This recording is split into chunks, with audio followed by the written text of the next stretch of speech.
You're buying a used forklift from Medley Equipment Company this summer, and its first planned maintenance will be free because Medley keeps you moving. I'm Branch Manager Dennis Mabry. Visit medleycompany.com or see us at 4001 Harper Avenue, Fort Smith, Arkansas.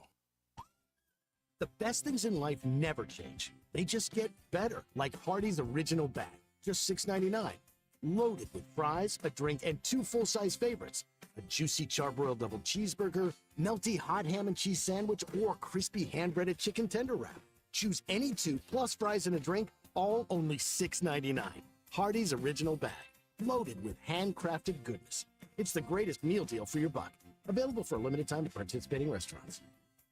If you knew all that Jody's Auto Service Centers can do for your vehicle and you'd never take your vehicle anywhere else. My fleet is small, 14 trucks and cars. It's a struggle every day with parts, employees, and scheduling, but one thing I never worry about is vehicles. Jody's has special fleet pricing, special in and out service, or free shuttle and pickup and delivery service. And they do everything: service, repair, and maintenance. That makes my life much easier. All my vehicles go to Jody's. Latest technology and highly trained technicians means we could do it all. From the most highly technical repairs to everyday oil change specials, tires, everything, even diesels. Jody'sAuto.com. Schedule free shuttle service or pickup and delivery. Get a tire quote, get financing. Jody's Auto Service Centers, voted best of the best by our customers year after year. We're your neighbors since 1984 with 3 full-service locations in Fort Smith and Van Buren. See for yourself at JODYSauto.com. ESPN Arkansas weather. For today, weather stays pretty quiet and warm. We may start to see some tropical moisture moving in from Francine by Thursday. Sunshine today, a high this afternoon, mid to upper 80s, mainly clear sky tonight, low to mid 60s. Sunny on Wednesday with our high in the upper 80s to near 90. I'm Sally Russell with your forecast on ESPN Arkansas. The weather is brought to you by Shamrock Liquor Warehouse, 5609 Midland Boulevard, your leader in fine wines, beers, and spirits. KERX, Paris, Fort Smith. Hey, we can't make you a morning person, but we can make your mornings. ESPN 95.3. Coming to you live from the Crabtree RV Center Studios. Broadcasting on ESPN Arkansas and streaming on hitthatline.com. We got a good one tonight. You got a team in here that doesn't respect it.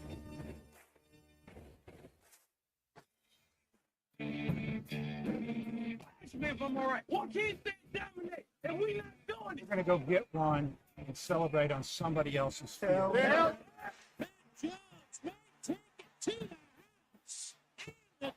Phil said you had very motivational words at halftime. It's halftime with Phil Olsen and Matt Jones. From the bottom of my toes to the top of my head. My heart, dog. Let's go, man. I have zero respect for saying no moss at halftime. Name of one Razorback. It's vintage Matt Jones. 1, 2, 3. Here we go. Right now, let's take the field. Call or text 877-377-6963. Now, here's Phil Olsen and Matt Jones.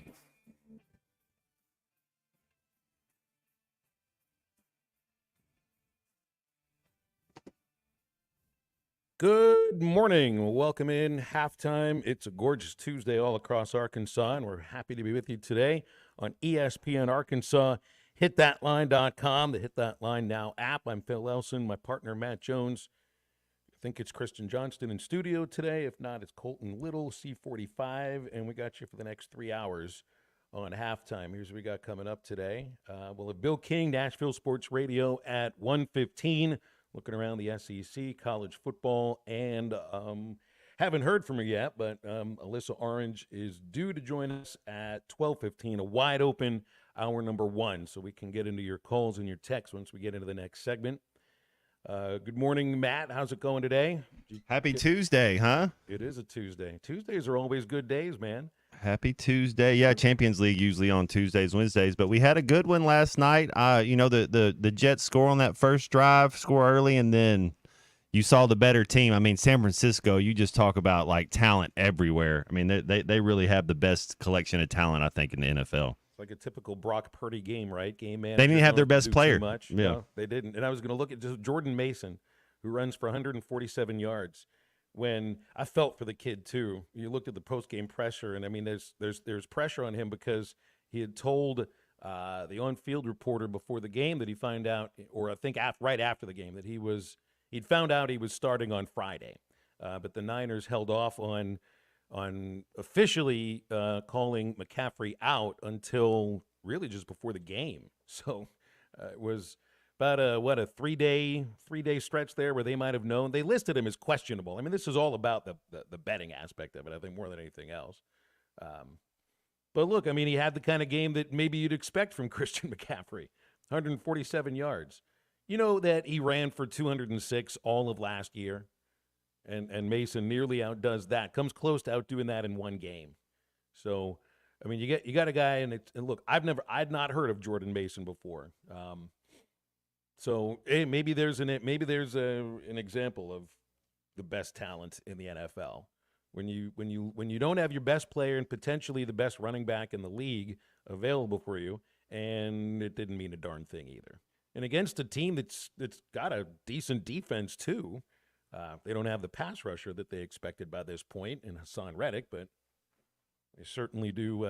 They've got some of those guys left from that defense that was productive last year. So first week of the NFL season is complete, and our first 2 weeks, I guess 3 if you count week 0, is complete in college football. Did you watch? What did you think of Rodgers yesterday? He looks he's grandfathered into his chin strap, like that's how that works there. Once you get in, whatever the rules are, they let you keep going because you don't see anybody else with that chin strap. He plays with flair, he plays with confidence. It almost looks like he just needs to be on the same page. And I thought Rodgers looked just as good as he's looked in a while for a first game going against that defense. I mean, that's a pass rush. They're manning up on the receivers. They're making it tough on them. That interception he threw, the receiver, it's almost he gets pinned up at the line. He gets off of him, but then he doesn't flatten out. He keeps going away. It's like, bro, you got to come back to the ball so that doesn't happen if you come back downhill. So it was a bad route on the receiver. That's not on Aaron Rodgers. And then it was tipped up. So it's almost like maybe he should have went to OTAs. Maybe they should be a little bit better on page. Maybe those were important. That was the thing I was going to ask about the OTAs and about reps during preseason. Now look, I mean there were some rookies who looked pretty bad the first week that looked good in the preseason, and you're always told preseason is different. Regular season is a heck of a lot different. But in order to get your timing down and everything, maybe you're right about that. Maybe that was pretty important. So who's going to sit Aaron Rodgers down and tell him that? You know what? Next year, if you were still with this team, maybe wait to schedule your European vacation or your next ayahuasca trip until you know exactly what OTAs are scheduled for. And then on the other end, Trent Williams is just that's a man. He doesn't need camp. He just shows up, goes and gets an IV when he needs to. Just dominant. He reminds me so much of Jason Peters. And honestly, in our time, in our last 15 years, I mean, you had Joe Thomas. I'm not trying to, there's a lot of good offensive linemen. But you give me Jason Peters and Trent Williams as my 2 tackles, I think we'll be all right. Yeah, I think you'll be clean the rest of the game, won't you? Oh, my goodness. They remind me so much of each other about how athletic they are, how their footwork is, how strong they are. I mean, they eliminate. They're like Deion Sanders, Darrelle Revis.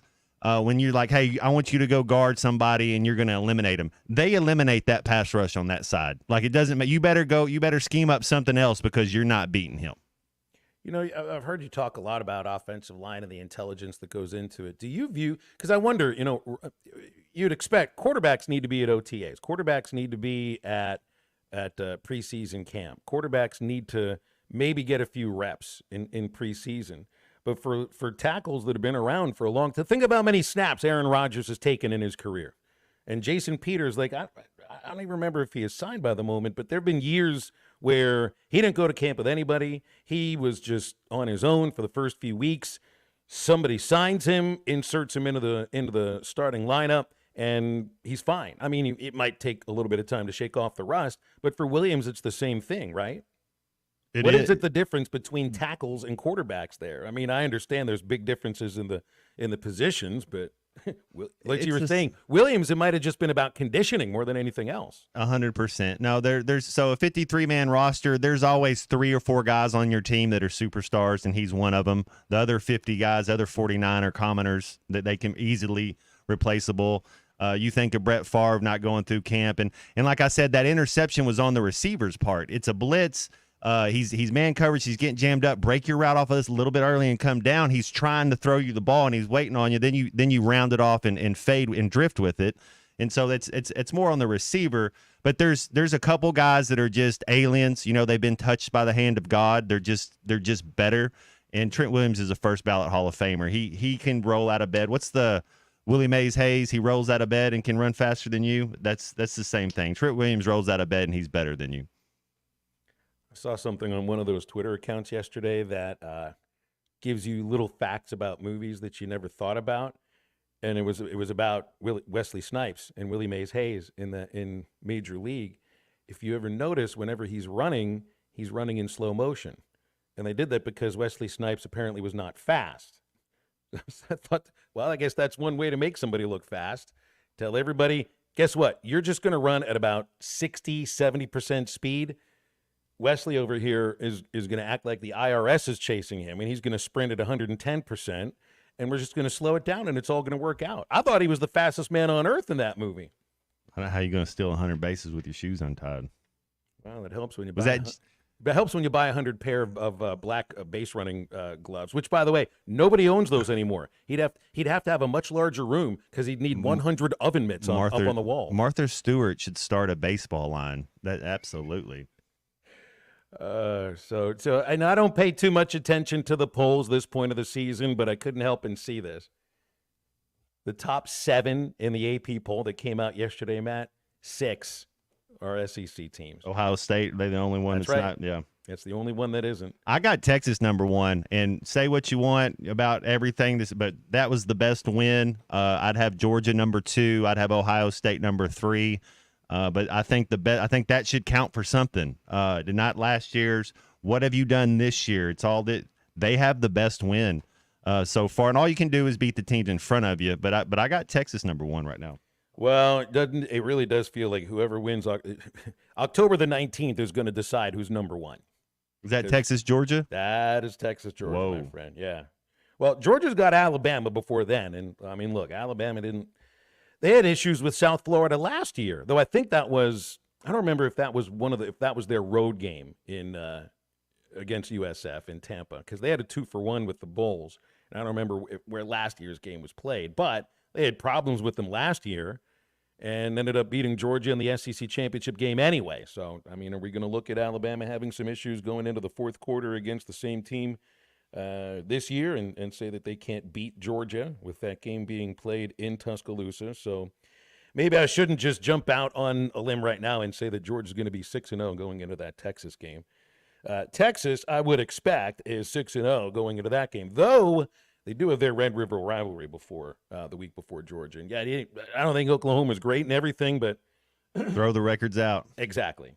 Yeah, last year's Oklahoma team was good, not great, and they beat a Texas team that was just short of great. But Arkansas gets 4 of those 6 teams that are in the top 7 at home. Well, they get 4 of them this year. The only one on the road is Mizzou. So I was getting a look at the schedule and thinking, you know, by the time Arkansas hosts Tennessee, Matt, the Volunteers are probably going to be 4-0. I mean, it'll be a test going into Norman and playing Oklahoma there. But man, if they do anything like they looked against NC State, they shouldn't have that much of a problem. LSU, man, that's the only one of these teams that's ranked. They're not in the top 7 or anything. Where do they have them here? They got them at 16th. But they feel like a little bit more of a wild card, especially with the opening game loss to Southern Cal. And I guess we'll find out a little bit about them this weekend against South Carolina with game day. But they get Ole Miss before Arkansas. I could see LSU potentially being 3-3, or who knows, 5-1. maybe 4-2, because I'd be surprised if they pick up a victory against Ole Miss, although that game is in Baton Rouge. And they get it to bye week before they play them. Right, yeah. When Ole Miss comes to Fayetteville on November the 2nd, you're probably facing an 8-0 or a 7-1 team. That Rebels team looks really good. Ole Miss is, I guess, their toughest game leading into that would be the LSU game, which will be on the road. So, yeah, that's the one that I thought that potentially they could lose. Longhorns are going to be 9-0 or 8-1, depending on what happens in the Georgia game. But that's the only game that I think they're really going to get. There's a real chance of a loss. Although I did say the Red River rivalry game, you never know. So, all right, 9-0, 8-1, or 7-2. They'll be really good. And Mizzou, I mean, I hate to say this. Looking at Mizzou, they very well could be 11-0 or 10-1 by the time Arkansas plays them the last game of the year. So, I mean, you knew what the schedule looks like. Now you see the rankings and how well some of these teams have played the first couple of weeks, and it's all right there in front of you. Which also includes our phone number, 877-377-6963. I only brought this up because, Matt, when we watch Arkansas, and you throw away the UAPB game, going by Oklahoma State, if you clean up the mistakes, if you hold on to the ball, if maybe you find some big plays defensively. Well, they look like a pretty good tackling team, but where are the splash plays so far? Get a little bit of that going on. This is a team that can win 3-4 SEC games if you surprise one of those ranked teams at home, which, judging by some of the things I saw in Stillwater, I think Arkansas can surprise one or two of those teams. This is a year, Matt, where what did the writers have Arkansas picked at in the SEC? 14th. 14th. They could very well end up being 7th, 8th, 9th place, or I guess like a 5-way tie for 8th place, the way that this league is set up. Yeah, my mind's made up as far as that's concerned. What we knew going into the Oklahoma State game, you can lose that game, but still know that it looks like physically you can match up with good SEC teams. Just got to clean up those mistakes. If they do that, Matt, I'm here to tell you, I think 4-4, 3-5 can definitely happen. I think 4-4 could happen too. Yeah, Oklahoma State's a real football team, and we look like the better team for most of the day. Clean it up. You got to clean up. Can't lose the turnover battle 3-1. And our turnover was a great play. It was an awesome turnover. But what was there, a minute left to go in the first? So all it did was stop them, but we didn't get to get any points off that turnover. But make the plays. The thing that excited me after watching that game, there were plays we left out on the field. Man, we left a lot of plays that were just plays that you can make. A fumbled pitch, that's a 7th grade mistake. You know, you can't just drop a bad snap like that's an 8th grade snap. You know, running into the kick return, the punt returner, man, that's such a junior high. That's a junior high mistake. These are that's what kind of hurts you or makes the pills tough to swallow because they're boneheaded mistakes. They can clean that up. Well, that's kind of what this week seems like it's about, isn't it? And yes, going out and I think what you want to see this weekend is not just to win. I think you want to see them destroy UAB.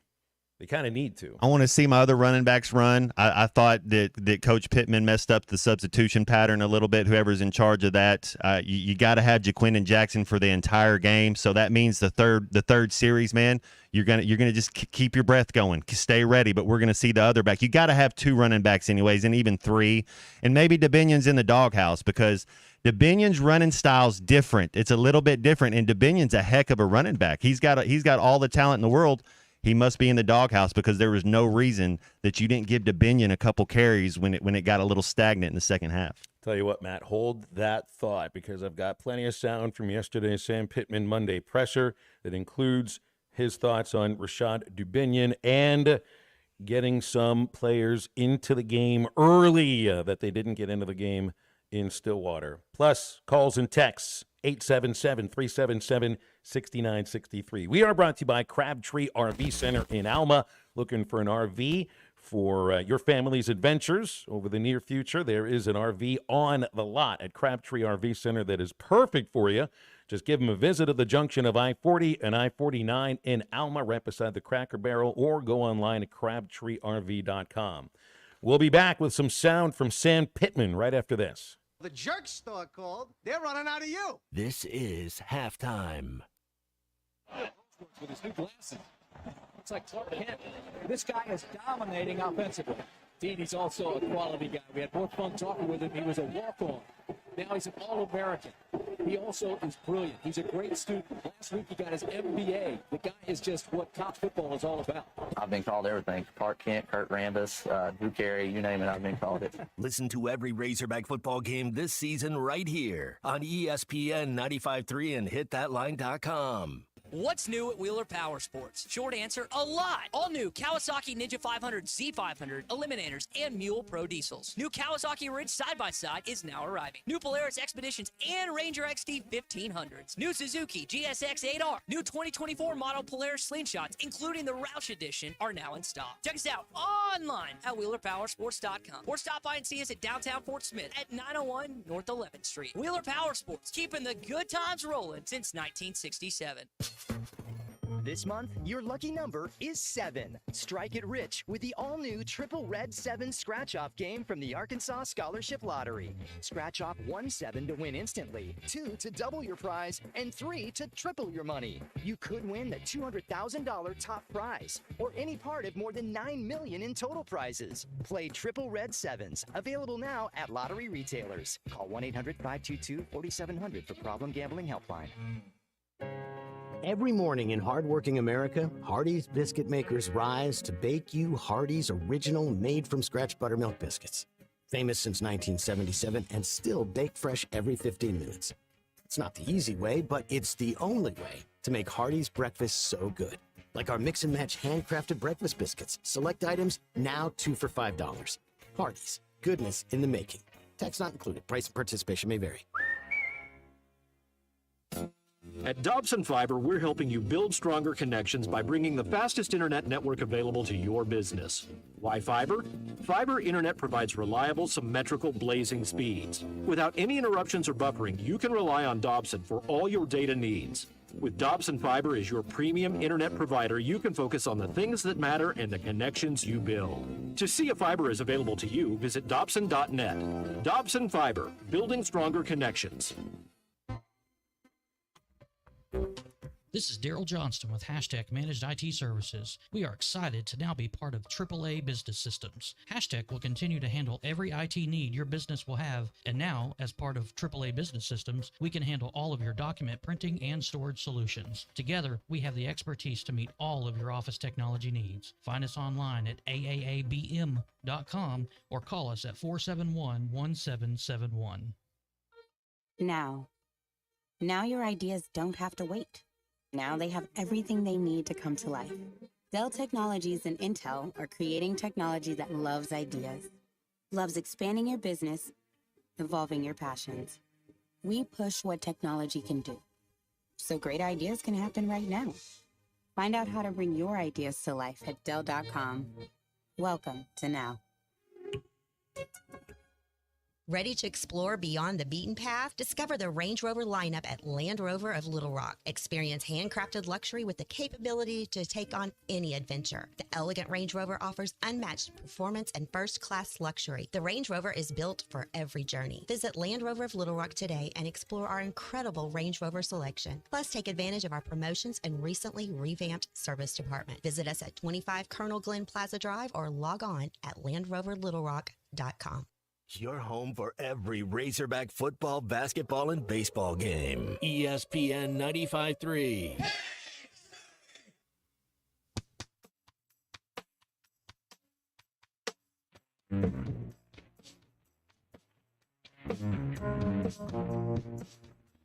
Get you down, then I take it. It gets you up, what I want. Let you down, so broken hearted. If it gets you down, then I want. If I let you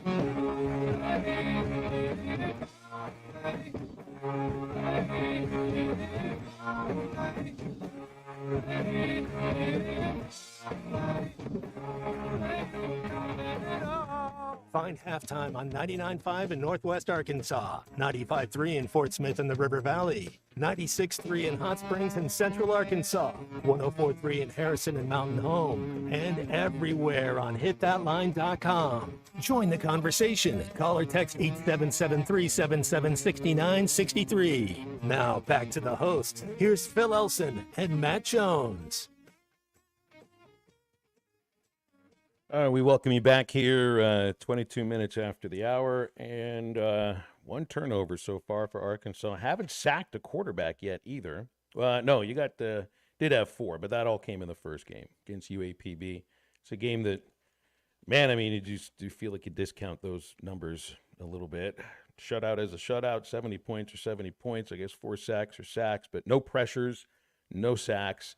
Really no uncomfortable moments for Alan Bowman on Saturday in Stillwater. It looks like a big play offense at times, but where yet are the big plays defensively? Something Sam Pittman asked about yesterday. We've had 1 turnover in 2 games. I think we've had 1 sack. So we have to pressure. I believe we will. We're very aware of that as well. And we've got to get better D-line of rushing, but at the same time, we may have to pressure a little bit more as well. And you know, people that asked, I think we had a couple of callers yesterday ask about Landon Jackson and what was going on there. And, you know, let's listen to the quote about Landon. I think you're seeing that he's getting chipped a bunch. This team slid to him a lot in pass protection, which means you basically are double teaming him. When they didn't, they were coming off and chipping him until somebody else sparks. You know, the people going, man, I got to really worry about that guy. They're going to continue to do that. Now, T. Will can take some pressure off him and with some internals and do some things like that. But he's played really good defensive against the run.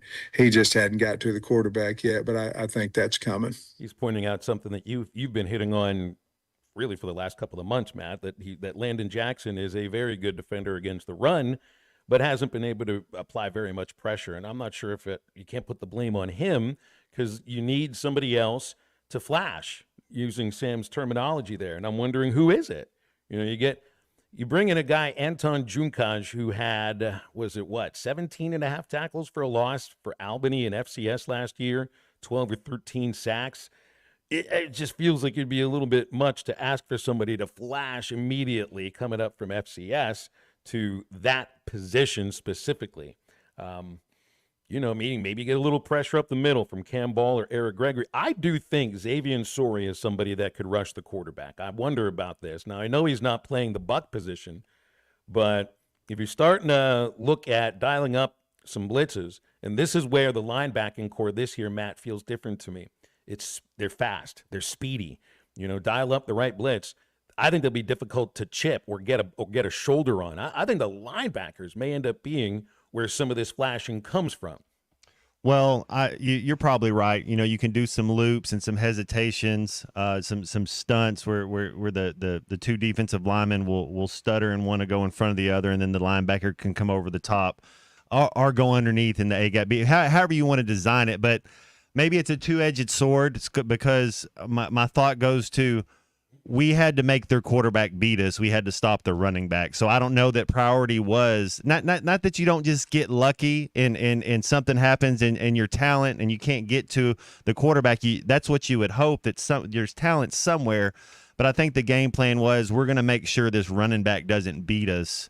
What is it you're focusing on that game? And so that's what I think. Yeah, so I get it. And if you said, hey, you'll get 0 sacks, but you'll hold Ollie Gordon to under 60 yards, I think we'd all check. Okay, yes, let's check that. That means usually mean a win, right? Got a chance to win. And the other thing I absolutely love, my favorite position group out of everybody so far is the D-backs. I absolutely, man, they fly around, they tackle, they're physical, they're not afraid to come run fit and put their head in there. The D-backs to me have looked the best. Not that you're going to get beat sometimes on the back end. You're going to have, you know, pass interference, whatever. But man, they've been exciting to watch. You know, a guy that I really like from that secondary is Danico Slaughter. You know, he got called for a couple of pass interference penalties. I thought one of them could have gone either way late in Saturday's loss. But he's quick to the ball, and when he gets to the ball carrier, he didn't let him go. He gets him to the ground. That's a guy that played winning football for Tennessee, and I think he's going to be playing some winning football for the Razorbacks as well. Yeah, I mean, I think there's room for a lot of improvement as far as splash plays are concerned defensively, because I think it's a defense that's good at getting guys to the ground. But, you know, I mean, the last year's defense, they did make some splash plays. They were able to create some turnovers. That's a big surprise, is one turnover over a couple of games. But room for improvement. Wouldn't say nowhere to go but up, because, like you said, I mean, I think they certainly played well enough for a win. Is this the other aspect of it too? Like, if you would say, you know what, you're going to hold Oklahoma State to 31 points in regulation, you'd think you can manage 36, 37, 38. So I thought they played winning football. I wonder about now. It's not about this weekend against UAB. This is an offense that really, really struggled to move the ball against ULM. But against Auburn in a couple of weeks, I don't know where it is you focus, because it's not going to be the passing game. Like Peyton Thorne and that passing game is not going to scare anybody just yet. So I guess at that point you're going to be focusing on ball carriers and on stopping the running game, which I think this defensive line is really, really good at. Linebackers too. Ryan in Hot Springs is here. Let's take his call before the break. Hey, Ryan, good morning. What's up? Oh, not a whole lot. I think this is just, I think we're talking about the defense. When we got talking about the no sacks, I think we're talking about because we got nothing else to talk about, because I felt like the last 2 weeks they've had the right game plan. And when you're focusing on the running backs, when you're not going to get as many sacks, because I'm pretty sure UAPB's they're a run first team too. Am I right or wrong on that? They were an air raid, but again, I can't trust that. They get the ball out quick. So I mean, when they're getting the ball out quick, it's hard to, as long as you're keeping everything in front of you.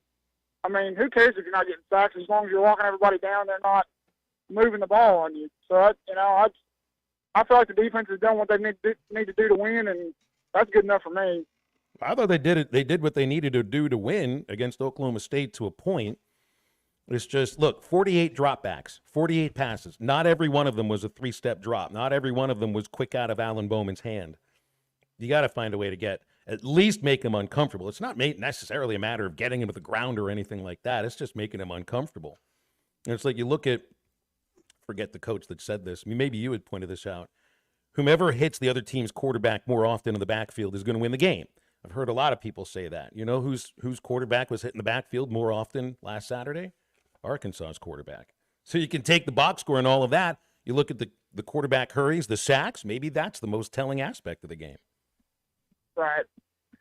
Well, I hope y'all have a great day. Love the show, and hope y'all have a great day, and go Hogs. Thanks, Ryan. Always good to hear from you. And to the point with on the other side of the ball, if you're a skill position player and it's somebody that you're going to want in the fourth quarter, you got to let them touch the ball in the first half. That's what I mean about, I get it. You want to keep Jaquin and Jackson in the entire game. It's not sustainable, though. We got a long season. And if there's guys that you're like, we know he's going to play, let's get him in and touch the ball early. I mean, as a ball player, you want to touch the ball, feel part of it. Don't have your biggest carry be, okay, you haven't touched the ball yet, or you've touched the ball once and it's fourth down with 38 seconds. Let them get a little something in the game while the game's in motion and have a feel for it instead of, I think we have to be better than that. I think they realize that. It sounds like after hearing Coach talk about it, that they realize, hey, we got to get whoever we're going to rely on late. We got to get them in the game a little bit. Have them get that contact. Have them get hit. Have them get used to the flow. It's like having Pinion. When Coach Musselman would put Pinion in with 8 seconds to go in the game and say, all right, we need a 3. It's like, bro, you got to play him at least some other time where he can kind of run a little. If he's good enough to play then, he's good enough to play earlier as well. And it just helps the psyche. It helps get the lather going. It just helps getting out there and you're playing instead of all of a sudden, all right, I need you now. I know I haven't called on you yet and you haven't played, but we need you now. It's like the pinch hitter in the ninth inning that's been sitting the bench. Toughest job in the. That's the toughest job in the world. It really is. Now hold that thought because we got more sound from Sam Pittman on exactly what Matt Jones was just talking about. Phone line remains open, 877-377-6963. We'll be right back after this. Hey, it's Enrico Palazzo. This is Halftime.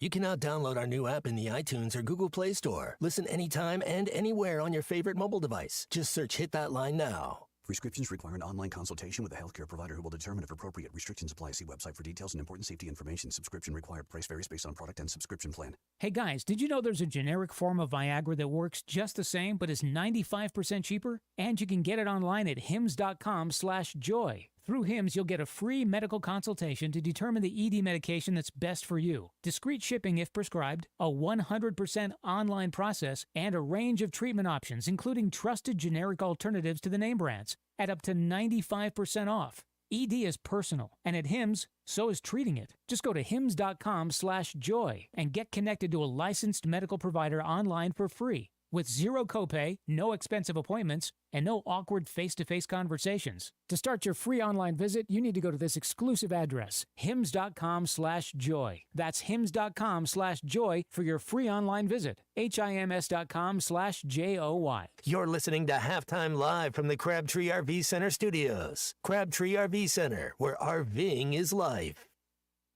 Hi, everybody. Thanks for watching us here on ESPN Arkansas. Download the brand new Hit That Line Now app in the Apple and Google Play stores. ESPN Arkansas, more than just radio stations.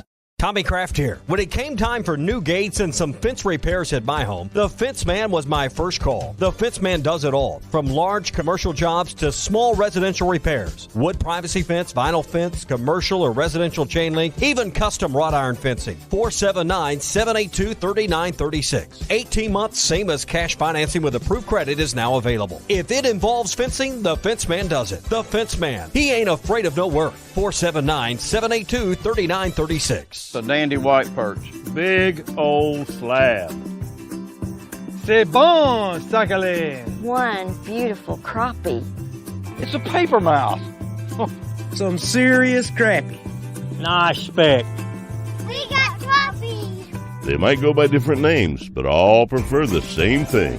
Bobby Garland, America's favorite white perch, slab, sockeye, papermouth, crappie, speck, crappie baits. I call it dinner.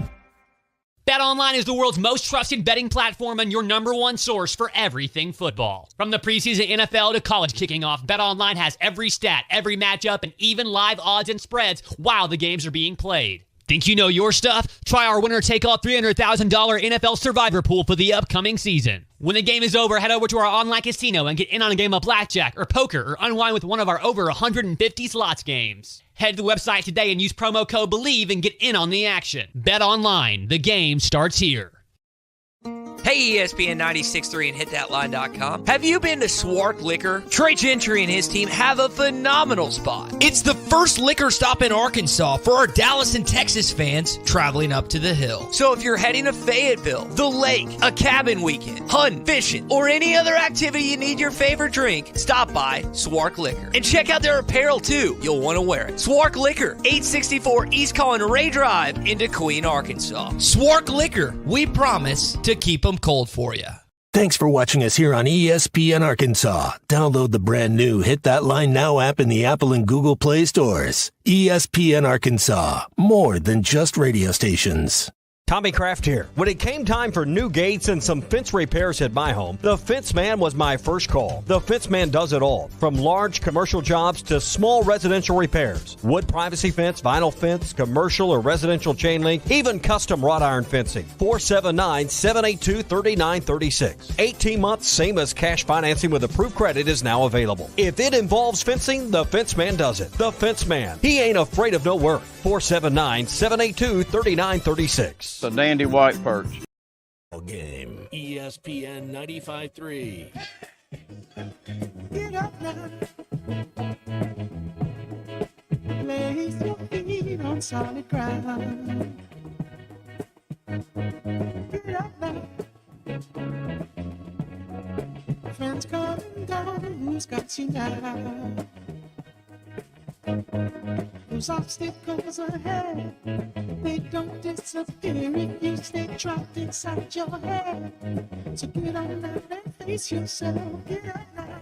You're listening to Halftime with Phil Elson and Matt Jones. Want to jump in the conversation? Call or text 877-377-6963. Now, here's Phil Elson and Matt Jones. Well, a point that Matt had hit on yesterday, and then, man, it was almost like you were watching the press conference, even though you were talking about this before Sam even got up and started talking. Jaquindon Jackson was almost going into a full body cramp. That's why he wasn't out there for the last overtime on Saturday. And what was it, only 17 defenders got out for a snap. Usually Arkansas played no fewer than 21 last year. Here's Sam Pittman on the need to play more guys. We have to play more players. Now, it was hot on Saturday, but we also played 90-some snaps on offense. So we talked about getting some other guys in the game earlier. We got to be stronger in the fourth quarter. And we played a lot of guys, a lot of reps, and probably wore out a little bit towards the end. Our deal is we're going to have to play a few more than that early. One guy that I think they're going to get on the field earlier is Braylon Russell, the freshman out of Little Rock, big running back, because that's the kind of player that, and it isn't anything against who they had out there for that last play. It was Rodney Hill who was stopped because he looks like a really hard runner. It's just when you get 6'1", 253, if you're confident in him, and I guess if he's played in the game up to that point, 4th and 1, like that's the guy that I guess we thought you might be going with. And maybe that's the guy that they do end up going with in short yardage if Jaquindon Jackson is either unavailable or they think that Russell might be able to get the added yard a little easier.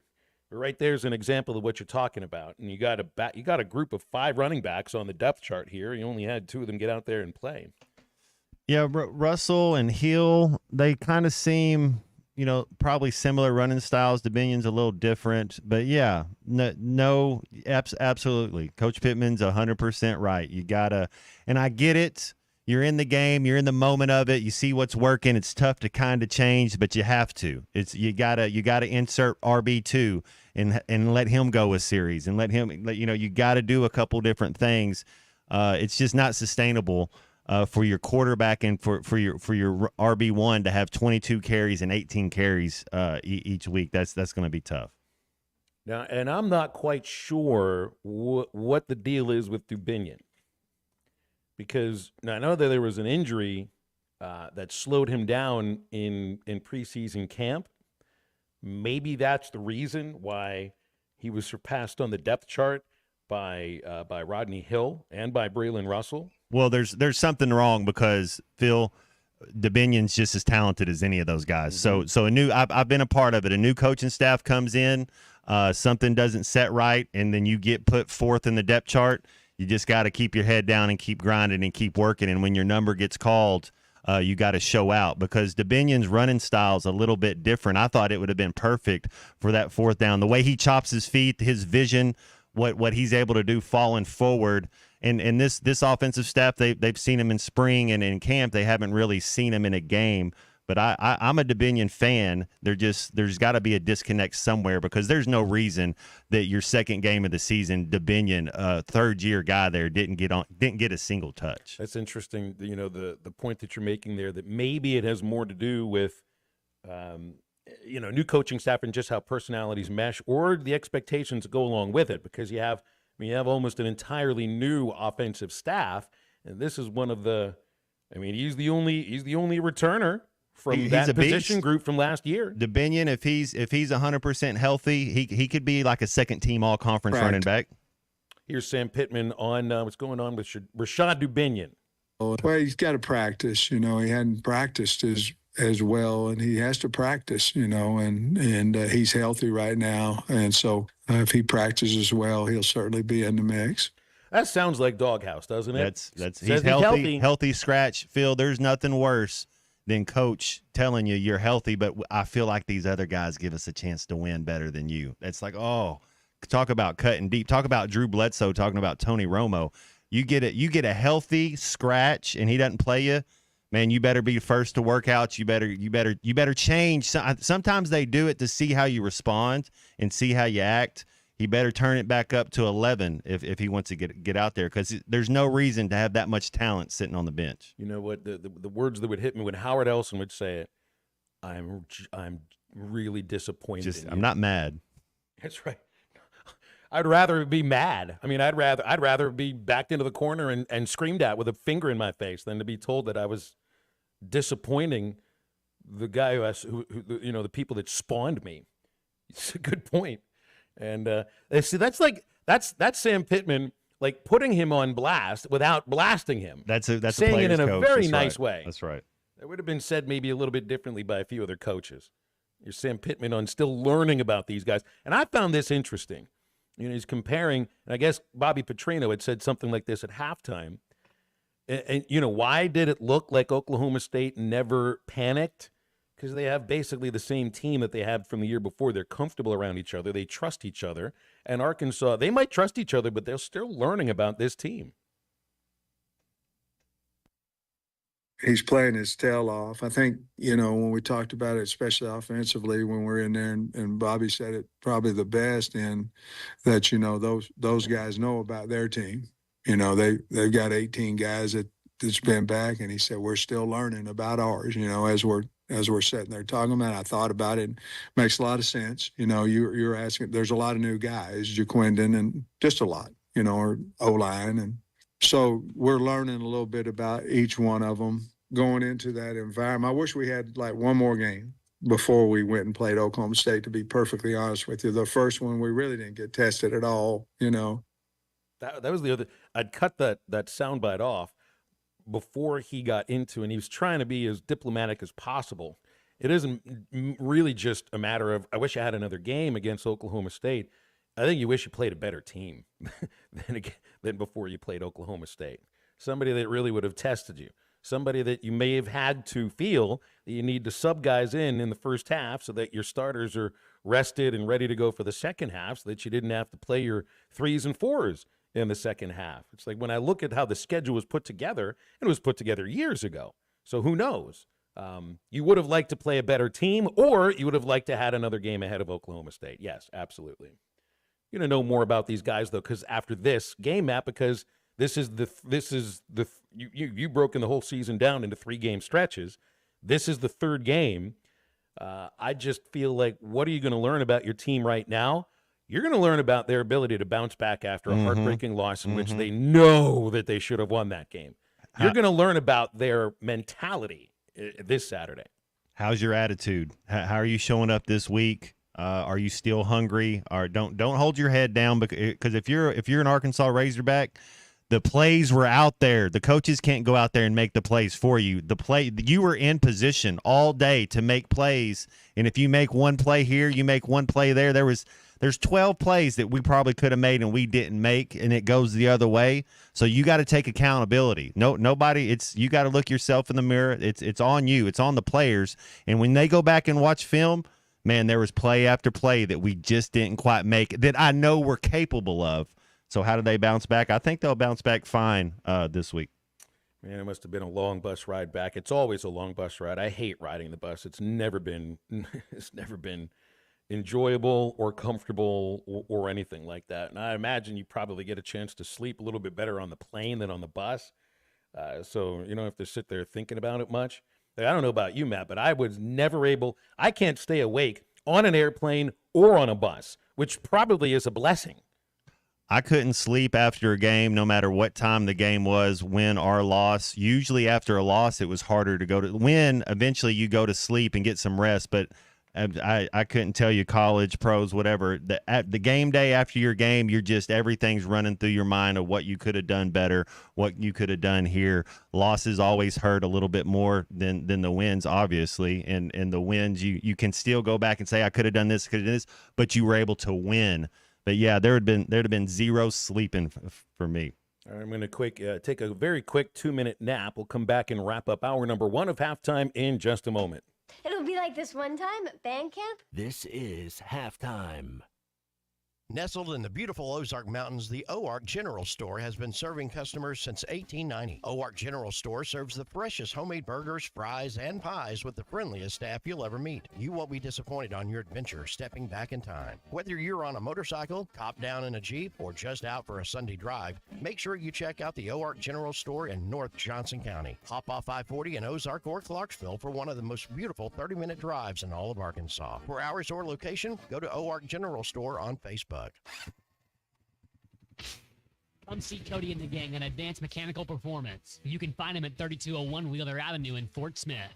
Need repair or service for your ATV or UTV? Advanced Mechanical Performance can do it all, as well as taking care of all of your power sports parts accessory needs. Give him a call today at 434-4161. That's 434-4161. Or stop by 3201 Wheeler Avenue. Advanced Mechanical Performance. It's what you should be striving for.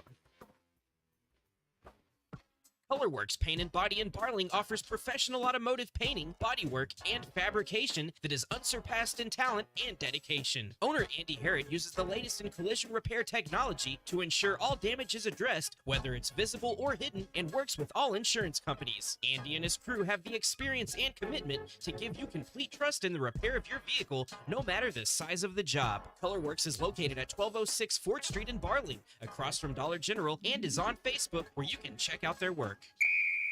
If you're interested in continuing your involvement in high school athletics and want to make some extra money, what better way to do so than by becoming an official? For information on how you can give back to student athletes in Arkansas, please contact us at 501-955-2500. Again, that's 501-955-2500. The Arkansas Activities Association is looking for sports officials, and you may be the answer. Metal Mart offers high-quality prefabricated metal buildings, metal roofing, custom trim shop, carports, and more. They strive to be a company where contractors as well as do-it-yourselfers are welcome. Metal Mart assists you in calculating the materials needed to complete your project, all at a rate you can afford. Stop by 7320 Highway 271 South in Fort Smith or call 648-3342. You can also catch them online at metalmarts.com. Metal Mart, the right material for the right price. The best Tex-Mex and even better service is at Joe's Grill and Cantina in Fort Smith. Every Friday is Fajita Friday, featuring their charbroiled steak and chicken. It's tender, full of flavor, and comes with all the fixings. Saturdays are for endless enchiladas with Joe's homemade enchilada sauce and all the beef, chicken, or cheese enchiladas you can eat. Joe's Grill and Cantina. Great Tex-Mex, even better service. 3400 South 74th Street, across from Harps. Work now, pay later with sizzling savings at WT Equipment. No money down, no interest, and no payments until 2025 on select New Holland equipment. Choose 0 for 60 or up to 10,000 cash back plus free net wrap on roll belt round balers. 0 for 72 or up to 10,000 cash back on mid-range tractors, or 0 for 72 plus an additional 2,000 cash back on a new compact. Work smarter with no money down, no interest, and no payments on your choice of the summer's hottest deals at WT Equipment, your partner in progress. Patriot Transport wants to thank their drivers for their hard work and dedication. The local and over-the-road drivers are essential to the Patriot Transport mission. Day in and day out, Patriot Transport drivers are on the road striving for safety and success. To the behind-the-scenes dispatch and office employees, Patriot Transport thanks them as well for the hard work they put in day and night. If you want to be a part of the Patriot Transport family, visit patriottransport.com. Patriot Transport is located in Danville, Arkansas. Your home for every Razorback football, basketball, and baseball game. ESPN 95.3.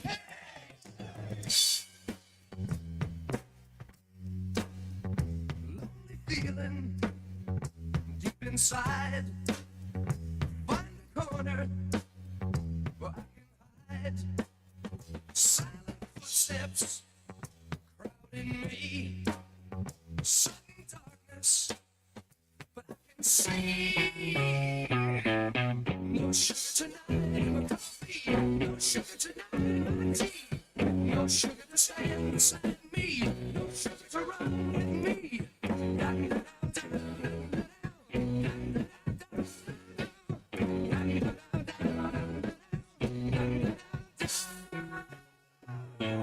Welcome back into Halftime Live from the Crabtree RV Studios. Crabtree RV Center in Alma, where we make your dreams come true.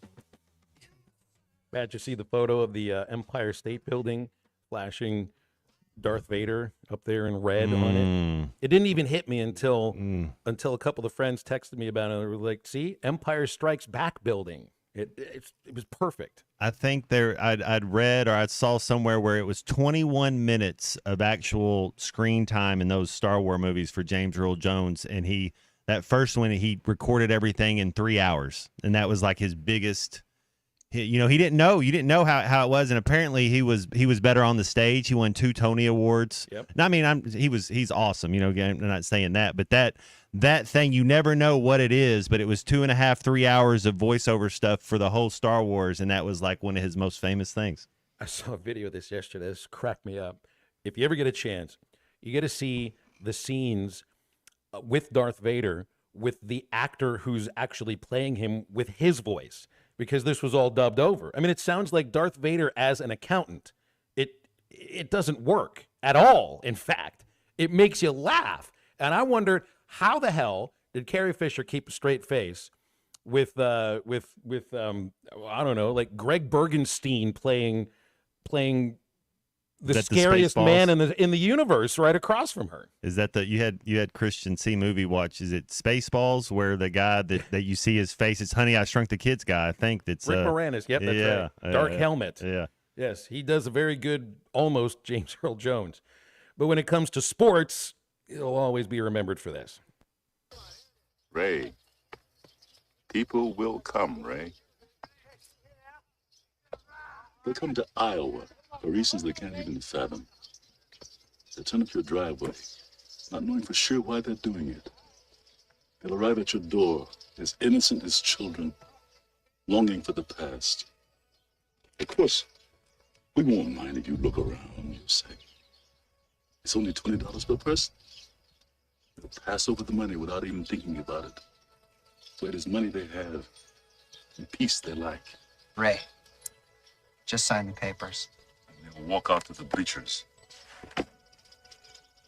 Sit in shirt sleeves on a perfect afternoon. Have reserved seats somewhere along one of the baselines. Sat when they were children and cheered their heroes. And they'll watch the game. It'll be as if they'd dipped themselves in magic waters. The memories will be so thick, they'll have to brush them away from their faces. Ray, when the bank opens in the morning, they'll foreclose. People will come, Ray. You're broke, Ray. You sell now or you lose everything. The one constant through all the years, Ray, has been baseball. America has rolled by like an army of steamrollers. And erased like a blackboard, rebuilt and erased again. But baseball has marked the time. This field, this game, it's a part of our past, Ray. It reminds us of all that once was good, and it could be again. Oh, people will come, Ray. People will most definitely come. And his character from the movie Terrence Mann isn't even in the book, which is called Shoeless Joe. And the author that Ray Kinsella is trying to convince to take this journey with him is J.D. Salinger, the guy who authored Catcher in the Rye, who was very much a recluse. So he was based on J.D. Salinger, but it would have been somebody completely different. And I can't even imagine the movie without that speech and without that voice. 877-377-6963 as we get into our second hour of halftime. Start to talk with our guests, including Alyssa Orange from Pig Trail Nation in about 20 minutes. So an open segment is coming up. Stay with halftime. We'll be right back.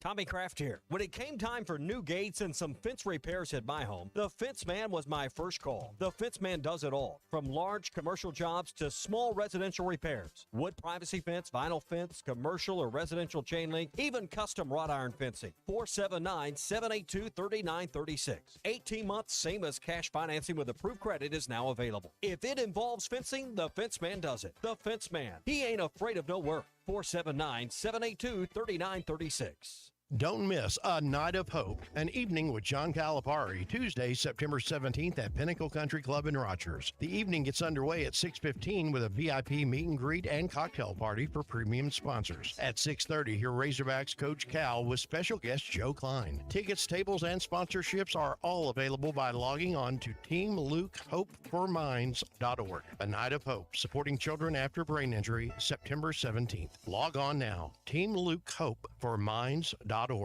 Brew Pig Suey is back. The Arkansas Razorbacks Outdoor Beer Festival is almost here and will be held prior to the Razorback football game on September 14th versus UAB. The festival will be held on the west lawn of Bud Walton Arena from 11 a.m. to 2:30 p.m. and features 25-plus breweries, a live DJ, local food trucks, and more. Tickets start at just $50 and include a limited edition tasting cup, unlimited pours, and more. With all proceeds from the event benefiting Arkansas Edge NIL. Visit ArkansasRazorbacks.com for more information.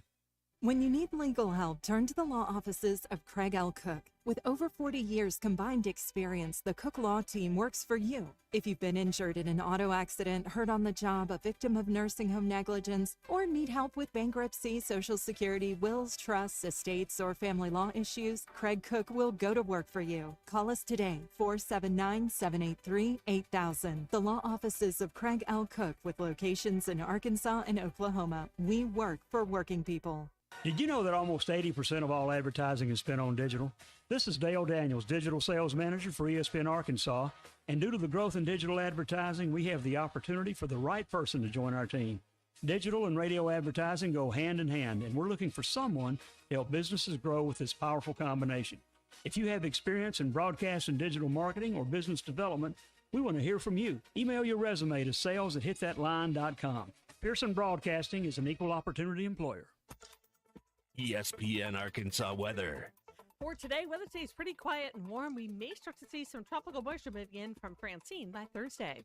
Sunshine today, a high this afternoon, mid to upper 80s, mainly clear sky tonight, low to mid 60s. Sunny on Wednesday with our high in the upper 80s to near 90. I'm Sally Russell with your forecast on ESPN Arkansas. The weather is brought to you by Forest Grant Incorporated, committed to setting the standard of excellence since 1936. KERX Paris Fort Smith. This is Halftime, coming at you from the Crabtree RV Studios on ESPN 95.3. Coming to you live from the Crabtree RV Center Studios. Broadcasting on ESPN Arkansas and streaming on hitthatline.com. We got a good one tonight. You got a team in here that the perspective.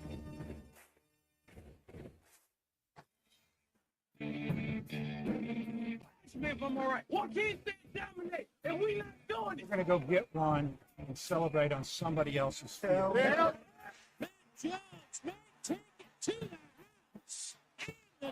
People said you had very motivational words at halftime. It's Halftime with Phil Olsen and Matt Jones. From the bottom of my toes to the top of my head. Let's go, man. I have zero respect for saying no mock at halftime. Even one Razorback. It's vintage Matt Jones. Here we go. Right now, let's take the field.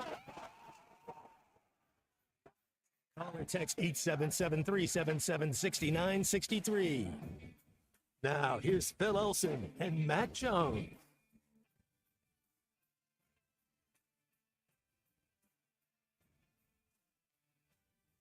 Back into halftime, 1 minute after the top of the hour on ESPN Arkansas and hitthatline.com. Phil Elson, Matt Jones, Kristen Johnston in our producer's chair today. We'll have Alyssa Orange coming up in about 15 minutes.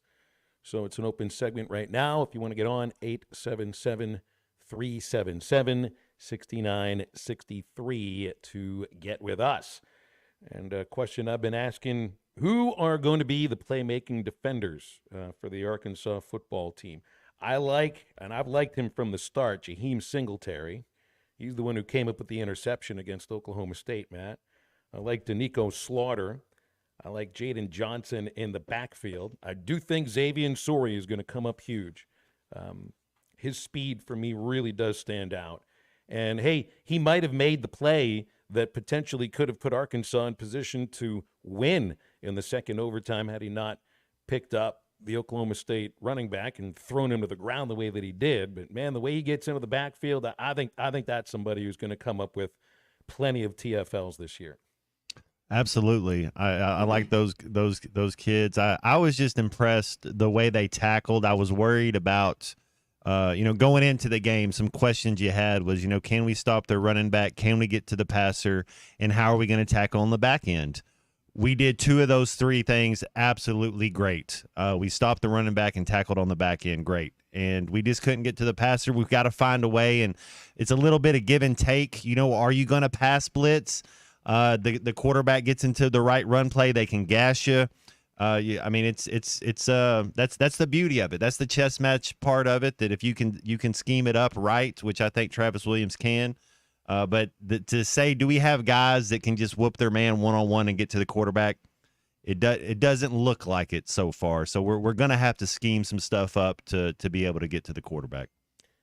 You're going up against the Alex Mortensen UAB offense. That's kind of cool. I have a former Razorback quarterback coming in to be the offensive coordinator for the opponent. We sat in the same quarterback room with Dow Loggins and Alex Mortensen, and Roy Witkey was our coach. So there for a little bit, I got to sit in the same quarterback room with Alex. Good kid. Loved his father. His father was always his late great. His father just passed away, and he was always good to me and my family. And Alex Mortensen's he's a guy like Dow, Phil, where even at that age, that's all he wanted to do. You knew at that age as a freshman, you knew that he was going to be a coach somewhere. And so that's good to see his trajectory and see him going.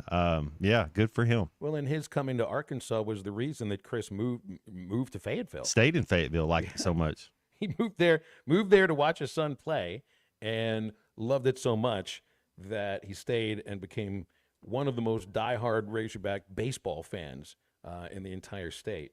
So that's going to be a little. I'm sure that's got to be bittersweet for Alex, though, coming back. It's still been just a few months since his father's passing, so I'm sure it'll bring back memories, but there'll be some bittersweet ones. Great kid. He's the type of kid you'd want your daughter to bring home. He's first class human being. It's some kind of room though when you think about it, though. So you played in the NFL, and then 2 guys that are offensive coordinators in Division I FBS football. I'm not sure of a lot of rooms where you could say that. Pretty impressive.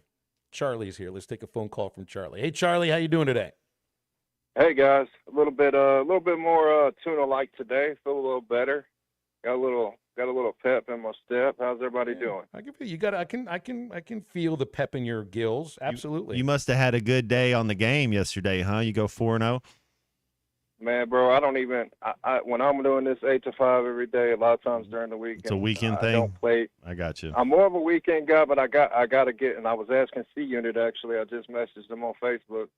Hey, what's up with this league we're in? Got to see where we're at in that. But anyway, yeah, man, I can, and I can go too. But like, if I spend time doing it, man, if I spent time like doing it every day, man, I feel like I can hang with the best of them. But Charlie, do you spend any time when you call up our show talking? What do you mean? Well, do you spend any time when the producer answers talking smack on C Fantasy because of your league that you guys are in? Because that's what fantasy leagues are all about. No. It's not smack talking. Really, that's all it's about. It's just about talking crap with your friends.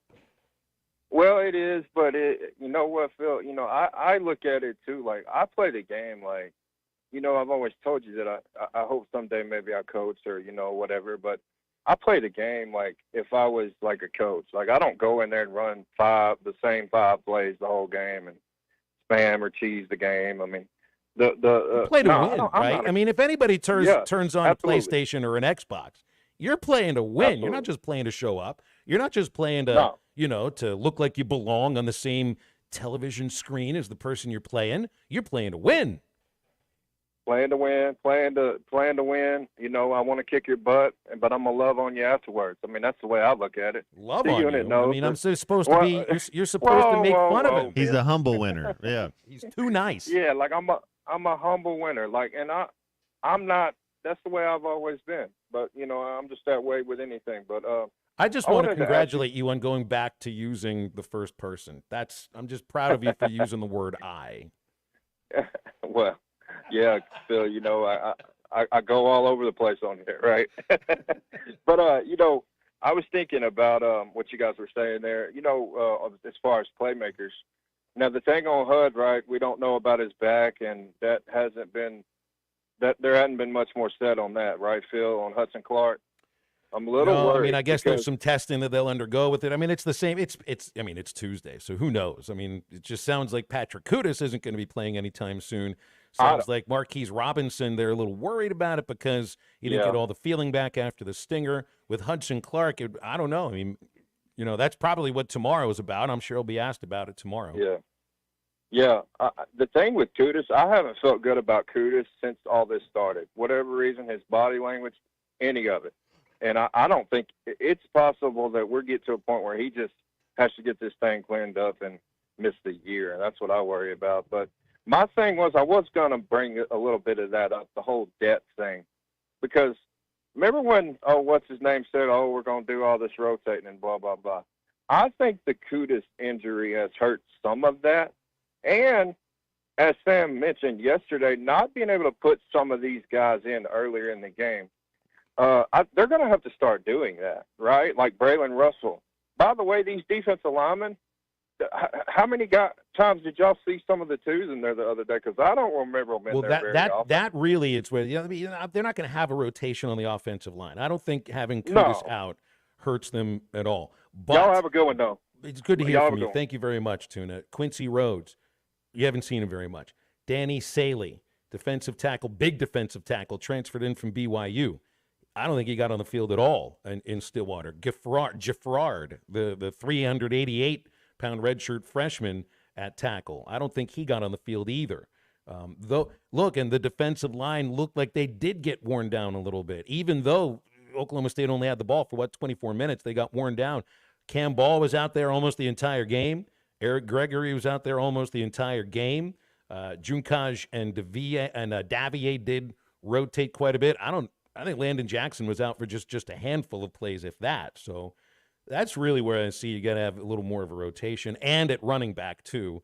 Maybe not rotation, but you know, get the kid a couple of carries early. I think is what I was hearing, Matt, from Sam Pittman. Yeah, there's a thing about ball players. If you're a ball player and you're a skill guy, you see a lot of receivers, and people think it's prima donna by these receivers. But man, let them touch the ball early, man. If these are guys that you're counting on and guys that are going to make plays and they're playmakers and ball handlers, don't make the first time they touch the ball be in the fourth quarter with 3 minutes to go on a big 4th and 4 or something. You know, get them into the flow, get the lather going, get the sweat going, knowing that we counting on you, that we need you. It's a group effort, and it's a war of attrition. It's a long season. We got talent. There's talent back there, and the coaching staff, I like they said, they're learning. They're learning what they got. So I think it's a good learning experience for a lot of people this last game. Well, we just got a text out of the 479 that asked about how can the coaches go about correcting errors and mental mistakes. Asks, is it extra coaching technique, film sessions, more reps, running laps? What is it? And it sounds maybe more reps is definitely part of it because that gives you an idea of what you got. Well, and you know that the turnover that led to 6 points, that first one, that was an effort turnover. The other two turnovers were in the second half late. I think when you get tired, you get fatigued, you start to make some of those mistakes. So I think your stamina, I think that plays a part of it. I think being the first real game, like Coach Pittman said, you'd like to play in a real game instead of the jamboree. Before you get, so you kind of get some of that going. So you just go back and work on it. That's all you can do, because they weren't mistakes based on lack of talent. They were mental errors that you can clean up and you can fix it. Just hope that you don't continue to make those mental errors, because I've seen some teams that have done that before in various sports. That can be a defining characteristic of a team. Very talented, work hard, play hard, but can't get out of their own way. That isn't necessarily what this Arkansas team is, but you just hope that's not what they become. Football season's arrived, so be over at Joe's Grill and Cantina to watch football. Big games on Saturday, of course, and Joe's has new game day appetizers. Build your own nachos, Southwest Chipotle and jalapeno peppers, or build your own guacamole. Join them at Joe's and watch the games and enjoy pitcher specials on select beers and margaritas, $2 Busch Light drafts. And today is Taco Tuesday. Joe's Grill and Cantina featuring $1 crispy beef or chicken tacos all day long, $2.95. Pork carnita tacos, the pork belly and brisket tacos are just $3.95. You find Joe's at 74th Street in Fort Smith, right across from Harps. joesfortsmith.com to put in an order. And we'll take a break and talk with Alyssa Orange from Pig Trail Nation right after this. Good luck with your layoffs, all right? I hope your firings go really well. This is halftime. I tell you what, I know this got a lot of guys with some big hearts. For 3 hours or however long, maybe 4 hours, we're the best team in the country today. And it's offense, defense, and special teams. It's some guys like Darren McFadden, baby. Y'all better put him in the Heisman. You better put him up there. I'm tired of him being number 4. We got that wood right here, baby. Somebody better look at this guy, the best football player in the country, and his name's not being mentioned. Lou Holtz, Mark May, number 5. You better look at him a little closer. He's a football player. ESPN 95.3 and hitthatline.com. Thanks for watching us here on ESPN Arkansas. Download the brand new Hit That Line Now app in the Apple and Google Play stores. ESPN Arkansas, more than just radio stations. Tommy Kraft here. When it came time for new gates and some fence repairs at my home, the Fence Man was my first call. The Fence Man does it all, from large commercial jobs to small residential repairs. Wood privacy fence, vinyl fence, commercial or residential chain link, even custom wrought iron fencing. 479-782-3936. 18 months, same as cash financing with approved credit is now available. If it involves fencing, the Fence Man does it. The Fence Man. He ain't afraid of no work. 479-782-3936. A dandy white perch. Big old slab. C'est bon, sacale. One beautiful crappie. It's a paper mouse. Some serious crappie. Nice speck. We got crappies. They might go by different names, but all prefer the same thing. Bobby Garland, America's favorite. White perch, slab, sockeye, papermouth, crappie, speck, crappie baits. I call it dinner. BetOnline is the world's most trusted betting platform and your number one source for everything football. From the preseason NFL to college kicking off, BetOnline has every stat, every matchup, and even live odds and spreads while the games are being played. Think you know your stuff? Try our winner-take-all $300,000 NFL Survivor Pool for the upcoming season. When the game is over, head over to our online casino and get in on a game of blackjack or poker or unwind with one of our over 150 slots games. Head to the website today and use promo code BELIEVE and get in on the action. Bet online. The game starts here. Hey, ESPN 96.3 and hitthatline.com. Have you been to Swark Liquor? Trey Gentry and his team have a phenomenal spot. It's the first liquor stop in Arkansas for our Dallas and Texas fans traveling up to the hill. So if you're heading to Fayetteville, the lake, a cabin weekend, hunting, fishing, or any other activity you need your favorite drink, stop by Swark Liquor. And check out their apparel too. You'll want to wear it. Swark Liquor, 864 East Collin Ray Drive into Queen, Arkansas. Swark Liquor, we promise to keep them cold for you. Thanks for watching us here. 3600 Market Trace Sweet Beef off Jenny Lind across from Harps. For more information, visit their website at sharpsmilesdds.com or call 648-9988. The best things in life never change. They just get better, like Hardee's Original Bag, just $6.99. Loaded with fries, a drink, and 2 full-size favorites. A juicy charbroiled double cheeseburger, melty hot ham and cheese sandwich, or a crispy hand-breaded chicken tender wrap. Choose any 2 plus fries and a drink, all only $6.99. Hardee's Original Bag, loaded with handcrafted goodness. It's the greatest meal deal for your buck. Available for a limited time at participating restaurants. What makes Crabtree RV Center different? First, we are a 4th-generation family-owned business taking pride in making your family's dreams come true. No corporate mentality here. Second, we've been in business for 74 years, founded in 1950 here in the River Valley, Northwest Arkansas area. We are not going anywhere. What does that mean for our customers? A family feel with no corporate hidden fees. The reassurance that we will be here for generations to come, and knowledgeable salespeople who want to pick the right RV for your family to make lifetime memories in. Crabtree RV Center, making your family's dreams come true for over 70 years. Your home for every Razorback football, basketball, and baseball game. ESPN 95.3.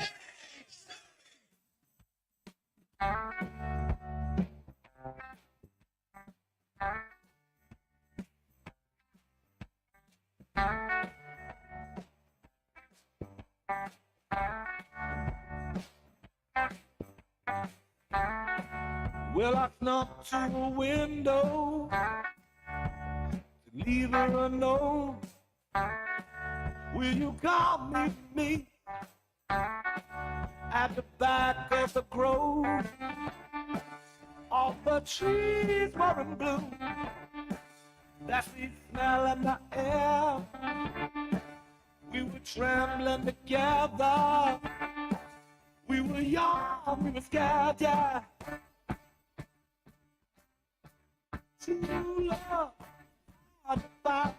Make sure to follow Halftime on Twitter at HitThatLineAR and on Facebook and Instagram at HitThatLine. Call or text 877-377-6963. Now back to Halftime with Phil Elson and Matt Jones.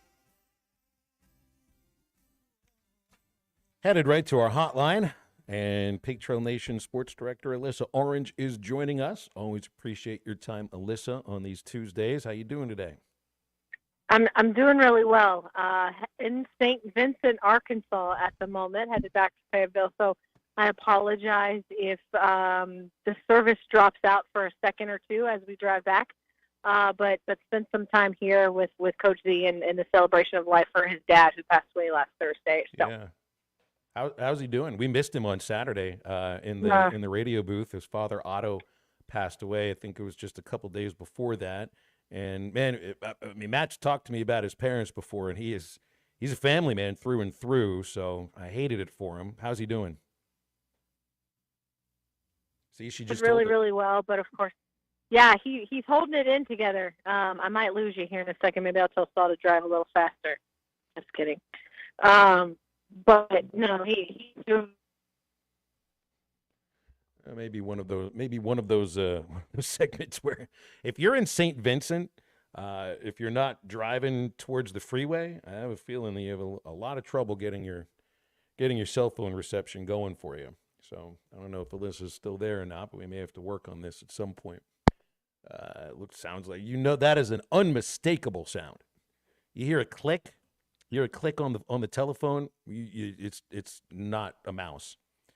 It's not a mouse. It's not a computer thing. So we'll work on getting Alyssa back. But yeah, I've not been to St. Vincent, but I do know that if you are not headed towards the freeway there, it's going to be a little bit before you get the signal back. Yeah, I'm a big time. I know you are too, Phil. Big time Coach Z fan, and he's been on my mind the last few days. I know he's been on yours as well. So yeah, thinking about him. Otto, what a cool name right there. That's just I dig that name. And looks like we're working on getting Alyssa back here. So Alyssa, do we have you back? You still here with us? We got you now? Yes. Hey, Phil. Sorry, Matt. Sorry, okay. guys. Yeah, no, that's all right. I lost you for a second. We did. Well, we heard you. And the last I heard was you said, Zim's doing okay, but obviously it's just this is the kind of thing that takes if you ever get over it too, as close as he's been with his parents before. So, but that's great that you've had a chance to visit with him. Yeah, 94 years old, man. Lived a great life. Married to his wife, Pat, for 70 years. So left a great legacy. A lot of Zimmermans in that Zimmerman clan. And, of course, Coach Z is one of them. And so it was good to be there to support him and his family. Well, maybe Zim is the good luck charm this weekend. Get back in the win column for the football team. There's a lot of positives to take away from the loss to Oklahoma State. It's just I got the last segment. I said, you don't know what the defining characteristics of this football team are right now. They look like they're a lot better than last year, but there have been teams that I've seen before in any sport where the defining characteristic is mistakes, turnovers, missed assignments, low snaps. Sometimes those are the things that don't get fixed. It's just those are things you can fix, right? Exactly, and I think that's the biggest thing is can these guys learn from the mistakes last week and not continue to do them over and over again and try to clean some of those up, because I think that's the biggest thing that stuck out to me after this loss was not the attitude. It's not an attitude problem. It's not a giving up problem. It's just, snaps.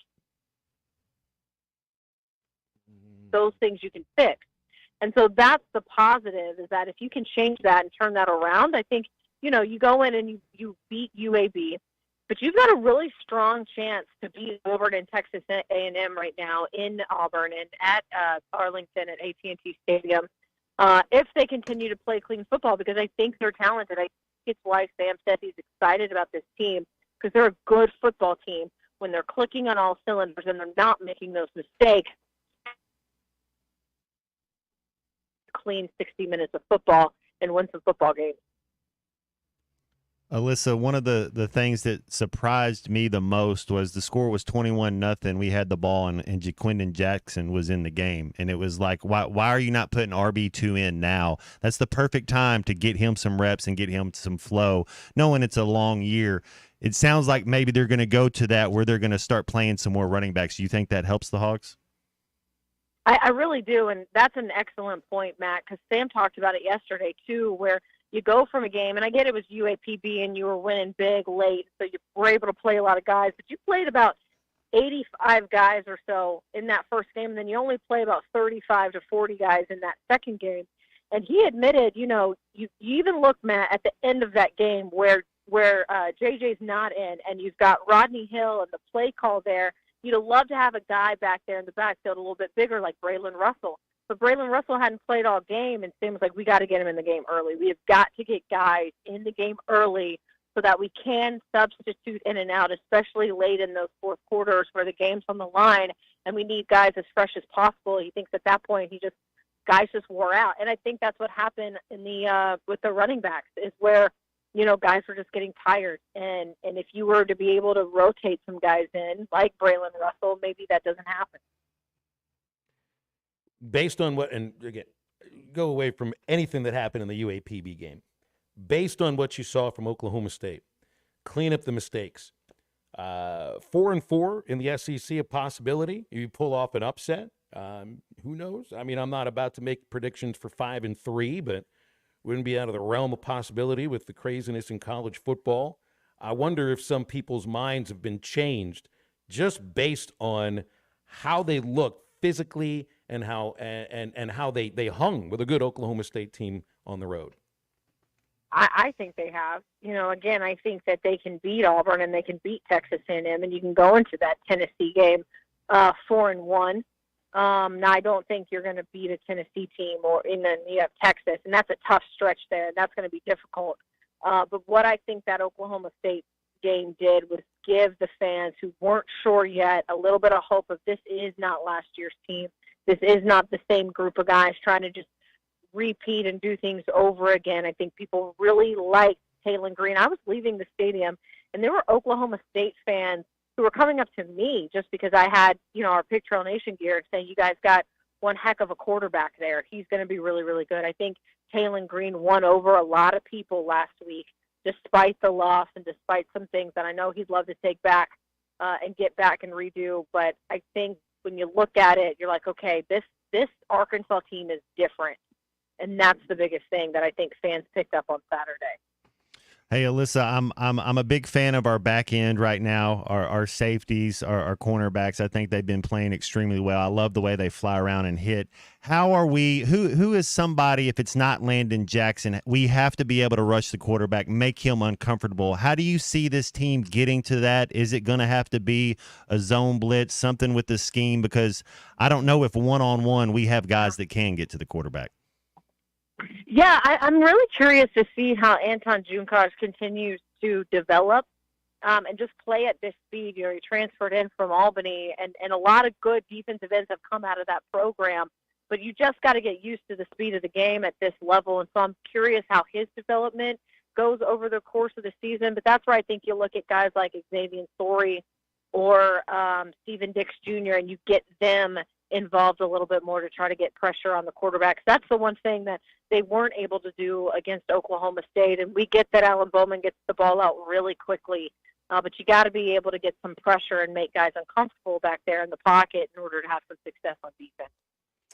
Outside of some of the position groups we've talked about here, has anybody stood out to you? I mean, the guy that I really like is Danico Slaughter. It looks like he closes on the ball handler really well and just tackles. If he gets to you, I think he's going to bring you down. He looks like somebody that's played a lot of SEC football. Has anybody like that stood out to you? Yeah, I think for me, I'm seeing guys for the first time just because of the lack of fall camp that I got to see, which was 50 minutes of practice. But, offensively, I really think that Isaiah Satenya has come a really long way. And I like him and what they're trying to utilize him. And, of course, he had that one muffed punt, which really wasn't all his fault because he got hit as he was about to catch. But he has really stuck out to me on the offensive side of the football to where that's a guy who's taken such strides over the last 2 seasons as really a backup special teams kind of guy. And he could be a really big target for Kalen Green because he's got that speed and he has the hands. And I'm excited to see what his year looks like. Alyssa, we gotta be special in special teams. Special teams cannot continue to be a detriment to us. If I'm the quarterback and my field goal kicker misses the field goal, I'm going up to him, say, man, short memory, we're gonna need you this very next time. Be ready. You're gonna have to make a kick for us. Going forward, if it's the first 4th down and we're on like the 28-yard line this week, are you bringing that field goal kicker out there to try to instill some confidence in him? I think you can in a game against UAPB. I don't want to sit here and say that Arkansas is going to blow them out like they did UAPB.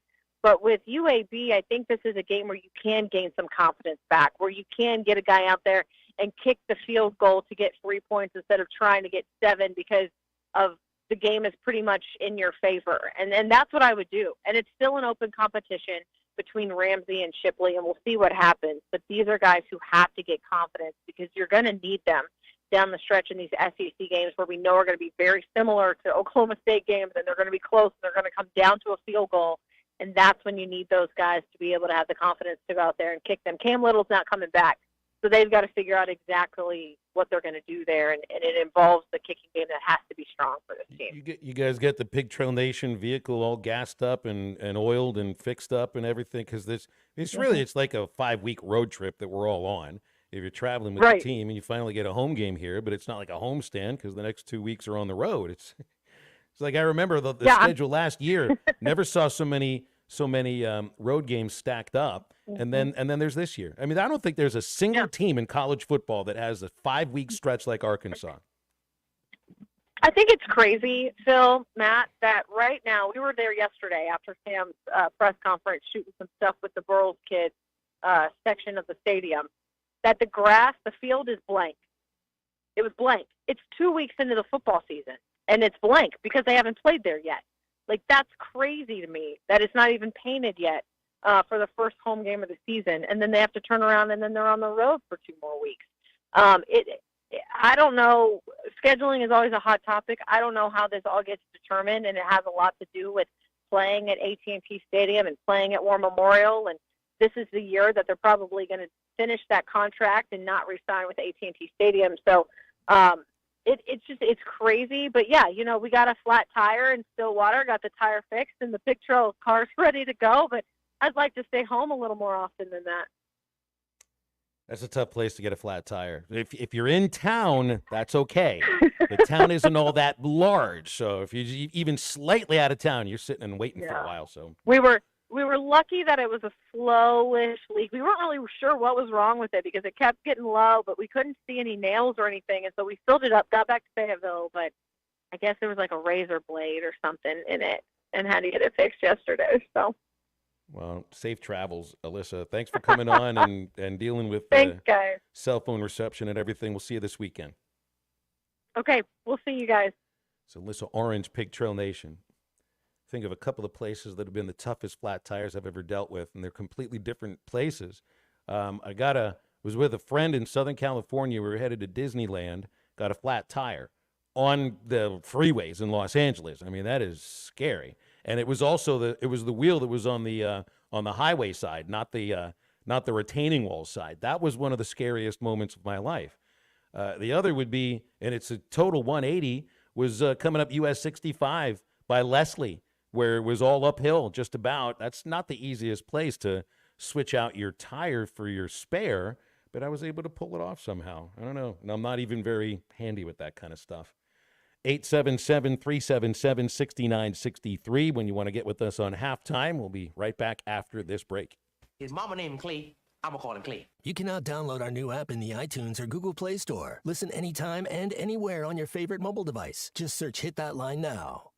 Bet Saracen is Arkansas's #1 mobile app for placing sports wagers. There's big news in the mobile sports betting business. Bet Saracen was just named the 15th largest sports book in America. That's because Arkansans like to do business with a winner. Find all your winners on Bet Saracen. Download it today and look for my RR prop bet specials. I pick them, you win them. Bet Saracen is Arkansas's favorite sports wagering app. Gambling problem? Call 800-522-4700.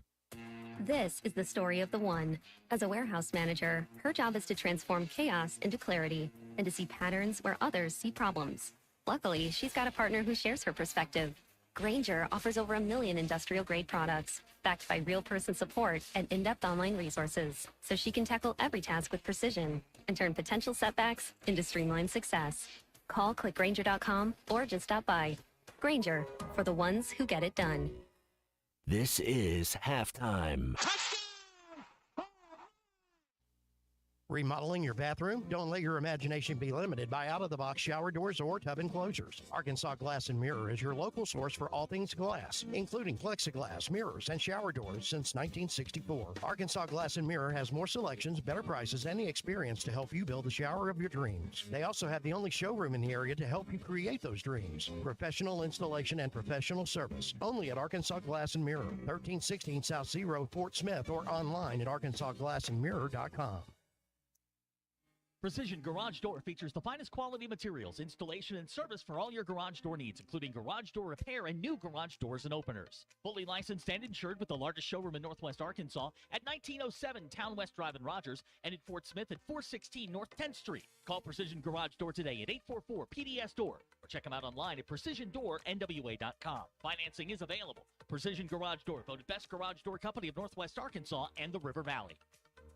Man, I wish I knew you were here. We hear that every day at In Stock Parts, located off Highway 45 across from the cold storage in Fort Smith. Are you a maintenance technician, landscaper, farmer, or a do-it-yourselfer in need of bearings, belts, or roller chain? Or safety supplies like gloves, safety glasses, or earplugs? Maybe you need drill bits, tap and die sets, lubricants, or even a gas-powered pump or generator. Don't waste your time driving around. Stop by In Stock Parts, your industrial parts resource, or check them out online at InStockParts.com. In Stock Parts. Who's ready for some Arkansas Razorback football? Experience football game days on the Hill as the Hogs return to action for the Fayetteville home opener, Saturday, September 14th, 3:15 p.m. against the UAB. Tickets are available online at ArkansasRazorbacks.com or by calling the Hogs at 800-982-HOGS. I went hands-free. I went hands-free. I went hands-free. I went hands-free with Skechers Slip-ins. Join the millions of people who are celebrating going hands-free with Skechers Slip-ins. Footwear you just step into and they're on. It's crazy how something as simple as a pair of shoes have made my life better. After trying Skechers Slip-ins, I want all my shoes to have this technology. See what talking about. Go hands-free with Skechers Slip-ins at a Skechers store, Skechers.com, or wherever stylish footwear is sold.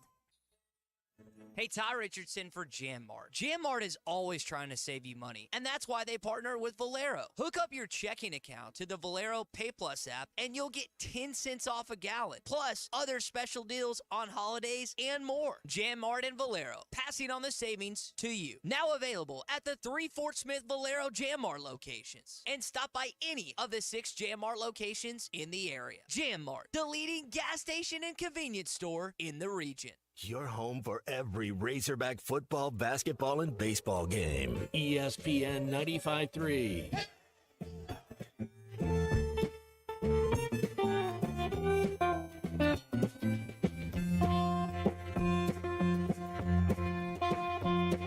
The guilty undertaker style. walks and walks around the crying to silver saxophones that light should confuse you.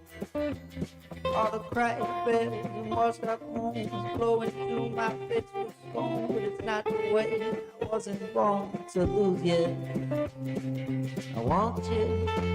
I want you. I want you so bad. Honey, I want you.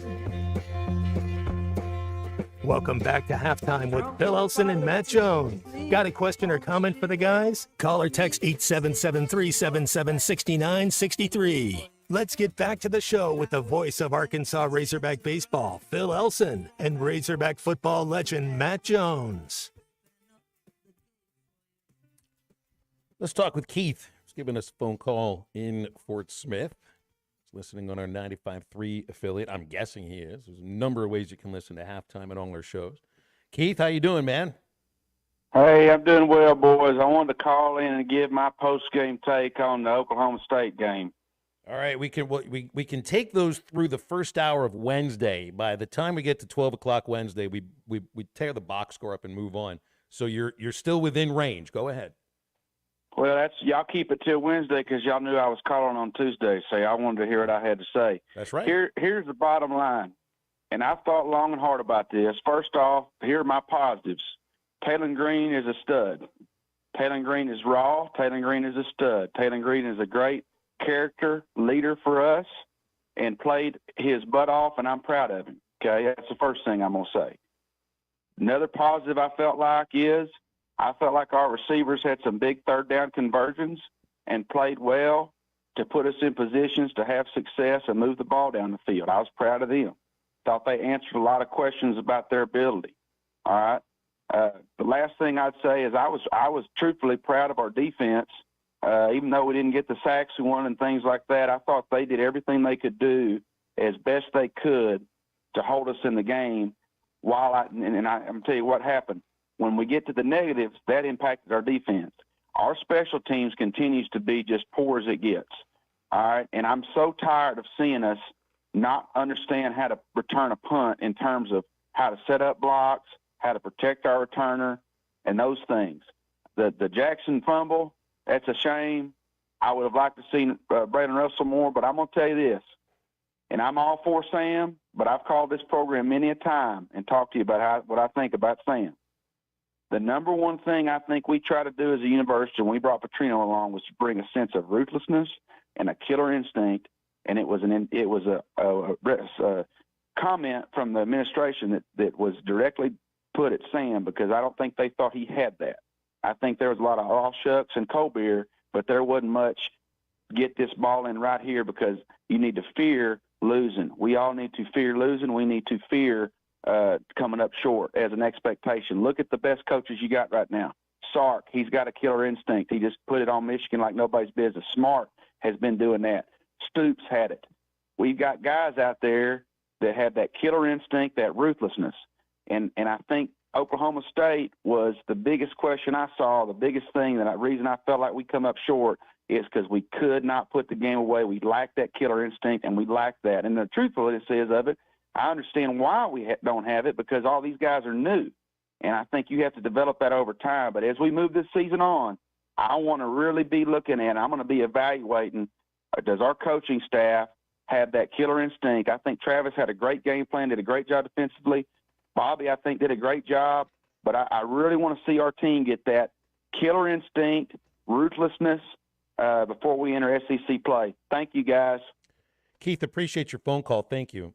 Matt, I guess I'll ask this in two ways here. One, what do you think killer instinct means? And two, is this something that can be instilled in a football team by a coach, or is it a matter of the personality of the players? Well, that's a good question. It's the personality of your team is directly correlated to your head coach, your coordinator, and your leaders. So you look at the leaders on the team. Last year it was KJ and Rocket. They didn't really want to be here. Danny, wasn't really a thing. This year I think you got guys that want to be here. I like this team. I think they got the right attitude. I think they got the right pieces. Armstrong is going to play on Sundays if he's healthy. Taylon Green, he's raw. He's an athlete. He's big, strong kid. He's a competitor. And then Travis Williams. You see our defense. That's what I mean. Our defense is taking on his identity. They fly around. They hit you. I like the way they go about it. I think it's a learning process for everybody. I'm not kidding. I'm sitting here watching the game. We're up 21-0, and my mind's like, why is 22 in the game right now? Why are you not playing that backup?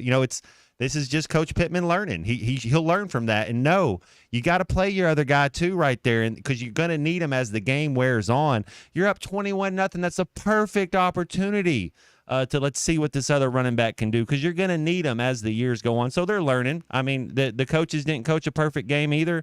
The players made some mistakes. Can't have 3 turnovers. Can't be on a toss sweep. Can't just drop the ball. Can't have fumbled punts. I mean, you don't deserve to win a game if you're going to leave that many plays out there. Right. See, I just don't know if the loss to the Cowboys has much to do with killer instinct. That's a matter of you made mistakes at the wrong time.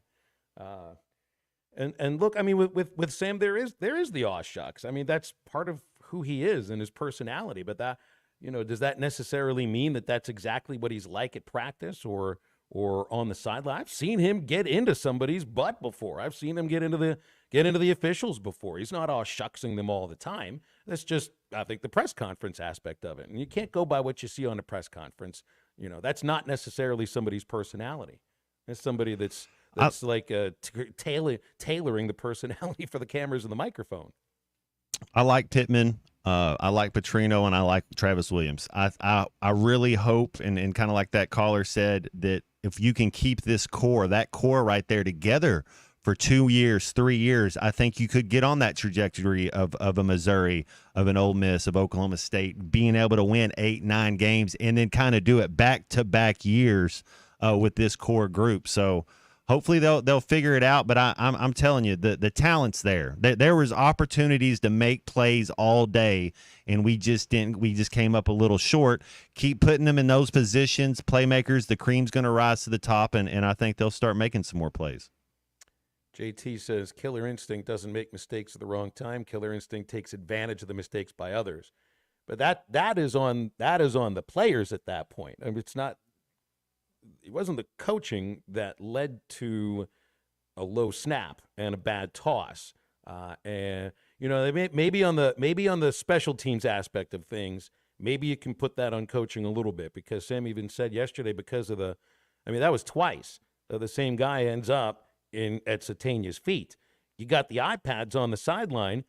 You can show them what happened. Don't do it again. And it happened again.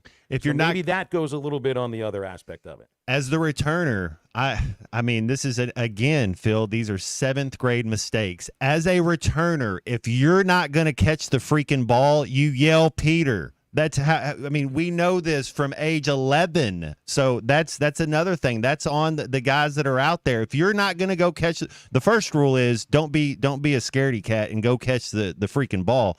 Second rule is if you don't feel it, you're not going to catch it, you yell Peter. I mean, you yell it so the people in the stand serving popcorn can hear you. Peter to get out of the way. Ollie when you picked up the fumble or you got the interception. See, I'm listening to the things you say. Definitely listen to the things you say. 877-377-6963 when you want to get with us here. Chandler likes that you're getting upset that the running back wasn't taken out. It's just common sense. I've been around. My dad's a coach. I've been around football so long. I get it. What game are you watching? You're up. Let's get this other guy in that we're gonna need him to go.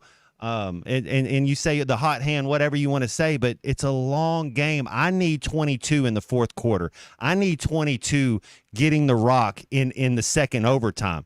So we're going to have some guys getting some carries in the third quarter. You're up 21-0. I mean, if you're not putting your backup running back in after, and the reason you're up 21-0 is because of 22, because he was carrying the load. You just gotta have a little awareness. I wish it seems like Coach kind of a little slow when it comes to his awareness. That's just a perfect time to be aware of the situation. And it's a hot game. It's the second game of the year. He didn't play the second half. I mean, everything going into it you should know to put the other guy in. JT did say, I mean, it's year 5. So you look, I understood when Sam took the job, he hadn't been a head coach since I think it was junior college ball. So there may be a learning process that goes into it. 5th year, you might expect that some of these things have sort of been assimilated inside your thought process about it. So I mean, there's been a number of texts that have come in that have hit exactly on that. Let's talk with AJ in Fayetteville, then we'll break. Hey AJ, thanks for the call. How are you? I'm doing great. Thanks guys for taking my call. I was pretty positive about the game. Just listening and watching what happened. I thought the offense looked really good, especially in the first half. My question for you guys, I was going to see if you would comment on it, was, and I didn't get to see any of Gundy's comments after the game, but did anybody get to maybe watch what he said about it, maybe our team, and maybe where they came short, or did he analysis on that? And I'll hang up and listen. Thanks.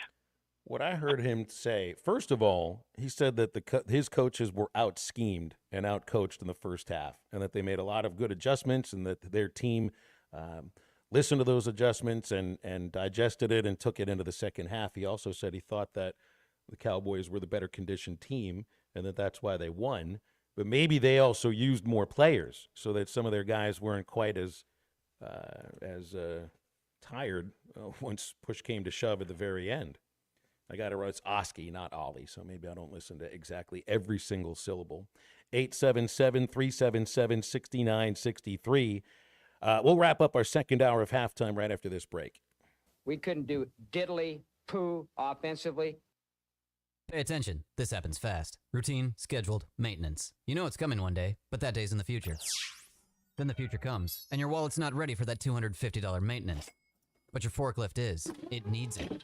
Good thing you're smart. You're buying a used forklift from Medley Equipment Company this summer, and its first planned maintenance will be free because Medley keeps you moving. I'm Branch Manager Dennis Mabry. Visit MedleyCompany.com or see us at 4001 Harper Avenue, Fort Smith, Arkansas. The Wave Rural Connect Shoal Creek Zone is open. Fast fiber internet, TV, and home phone available. This covers Midway, New Blaine, Scranton, Delaware, and other areas. Even if this isn't your zone, check your address. We might be available for you. Get your whole home solution. Internet, TV, and phone from a local provider. Go to signup.waveruralconnect.com or call 1-833-492-8372. Arkansas Valley Electric and Wave Rural Connect, changing the communities we serve. Today is the day. After countless hours of research, cutting back expenses, and 9 months of anxiously waiting for her, today is the day you finally bring home your new car. It's also the day to protect her with an auto policy from Shelter Insurance. Our policies are competitively priced and include new car replacement coverage if anything were to happen to your new baby. See Agent Chris Dooley in Fort Smith. Walk-Ons is always a win, whether it's for a post-game celebration, drinks with the crew, or an easy weeknight dinner. Walk-Ons has you covered. Scratch-made dishes, wall-to-wall TVs, craft beers and cocktails. Dig into their mouth-watering menu items like po' boys, gumbo, and voodoo shrimp, plus fan favorites like juicy burgers and fresh salads. Find your nearest location in Rogers, Fayetteville, Fort Smith, Conway, and Little Rock, or order online or in the app. Walk-On Sports Bistro for the win. You never know what you will walk up on or find over the hill at the Tackle Box. For almost 50 years, the Tackle Box has been your home for hunting and fishing supplies and some of the best outdoor stories. Whether guns, ammo, fishing supplies, or home decor, come back and see them again. They even buy your old fishing tackle or guns. The Tackle Box, your sports store for hunting, fishing, firearms, and more. 3001 Street, Fort Smith, 646-3193. The adventure starts at the Tackle Box for sportsmen just like you.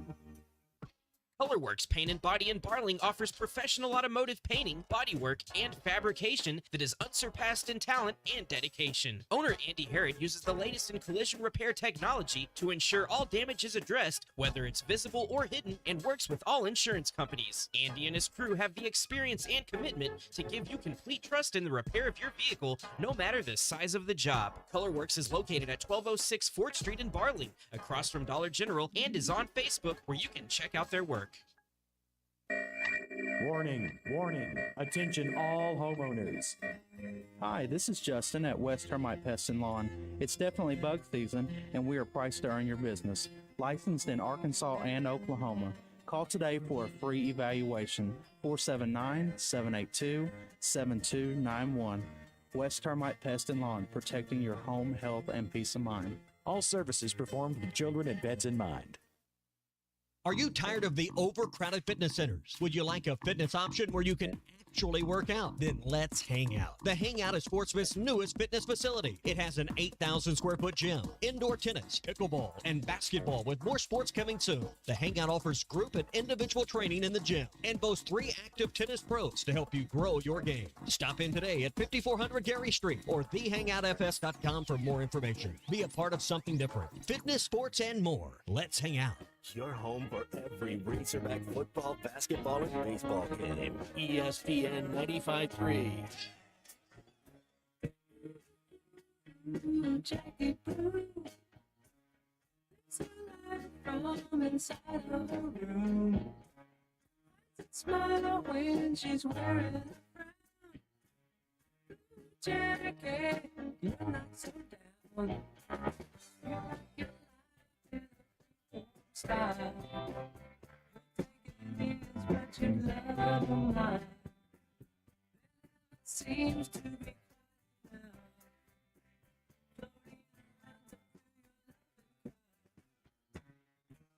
Welcome back into Halftime Live from the Crabtree RV Studios. Crabtree RV Center in Alma, where we make your dreams come true. Arkansas playing UAB Saturday. First time they'll play against the Blazers since 2014. Some of you may remember that's when Sebastian Tretola threw a touchdown pass, something that Sam Pittman revisited yesterday.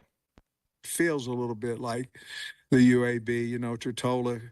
That was the old Tretola touchdown, and then they did a little video of him, for the Heisman. Going to show their version of the swinging gate here, I guess. They snap it to Sebastian Tretola. He throws the football into the end zone, and they convert it to the snapper, Alan D'Apollonio. You gotta be unbelievable. Unbelievable. Tretola. Unbelievable. That's a touchdown. Tretola. That's a touchdown. At 350 pounds was the quarterback. I thought it was really cool. But, of course, I was O-line coach, but. Maybe it's maybe the heaviest player ever to throw a touchdown pass for Arkansas, maybe ever in the SEC. Tretola was bigger than the hefty lefty. Yeah, Jared Lorenzen, and my bad, 21-7, not 21-0. If Broden, number 5, whoever that is, if he catches the pass in the end zone 2 plays before we throw the Oski for 6, it would have been 21-0. But yeah, 21-7, my fault. Yeah, it is Oski too. Can't ever remember that. Offensive linemen, though, throwing touchdown passes. You never saw that in the NFL, did you? We had Sean Andrews that ran one in. You had, who was the linebacker? Venables for the Patriots. He was a beast. You would see him get in there in red zone, short yardage. The Watt brothers, both of them. I know the J.J. Watt and the Texans early on when he's trying to win, player of the year type of thing. You get him in the end zone a couple times. But, yeah, not a lot of guys. It's funny, Phil. There's probably only, maybe a receiver or there's somebody else on the team that can actually throw a football. But for the most part, man, running backs, linemen, they don't know how to throw a football.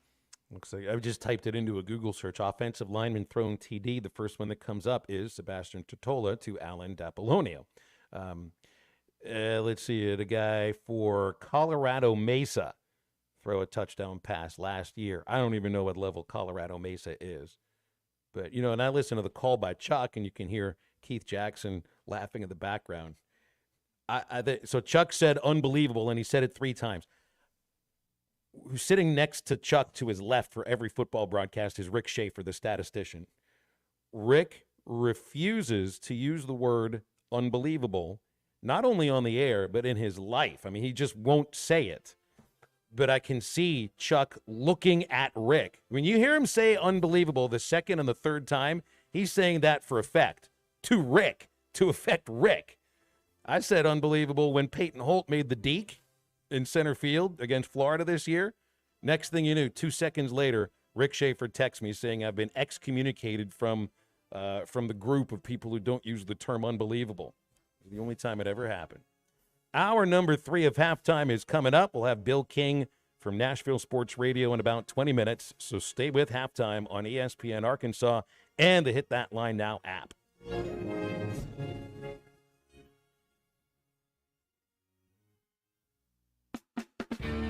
Summer is here and adventure is calling. Visit Southern Tire Mart for a new set of Yokohama tires to get your vehicle ready for summer travels. Southern Tire Mart is your trusted partner for top quality tires, professional services, and competitive pricing. Visit us in Fort Smith at 9700 Highway 271 and let Southern Tire Mart ensure your vehicle is ready for the open road. Southern Tire Mart is a proud dealer of Yokohama tires. We keep America rolling.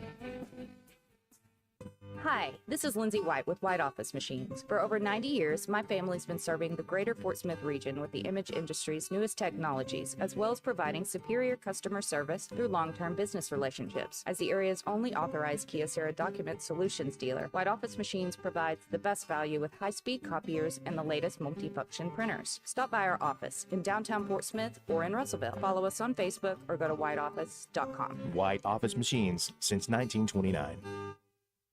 The Wave Rural Connect Shoal Creek Zone is open. Fast fiber internet, TV, and home phone available. This covers Midway, New Blaine, Scranton, Delaware, and other areas. Even if this isn't your zone, check your address. We might be available for you. Get your whole home solution. Internet, TV, and phone from a local provider. Go to signup.waveruralconnect.com or call 1-833-492-8372. Arkansas Valley Electric and Wave Rural Connect, changing the communities we serve. Valley Family Dental, formerly known as Riley Farm Dental, at the entrance to Riley Farms, provides every type of dental care and procedure for you and your family. General dentistry, braces, implants, and cosmetics. Dr. Sparkman, Farmer, and now Dr. Blaine Van Nuys work to give all of their patients a better smile. Valley Family Dental, 5501 Riley Park Drive, Suite A at the entrance to Riley Farm. Now offering same-day crowns. 226-3500 for an appointment or visit valleyfamilydentalpractice.com.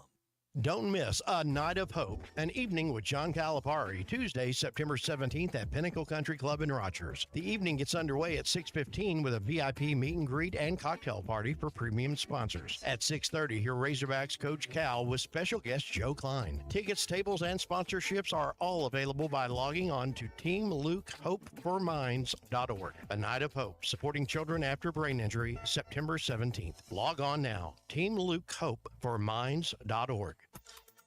ESPN Arkansas weather. For today, weather stays pretty quiet and warm. We may start to see some tropical moisture move in from Francine by Thursday. Sunshine today, a high this afternoon, mid to upper 80s, mainly clear sky tonight, low to mid 60s. Sunny on Wednesday with our high in the upper 80s to near 90. I'm Sally Russell with your forecast on ESPN Arkansas. The weather is brought to you by Forest Grain Incorporated, committed to setting the standard of excellence since 1936. KERX Paris Fort Smith. This is Halftime, coming at you from the Crabtree RV Studios on ESPN 95.3.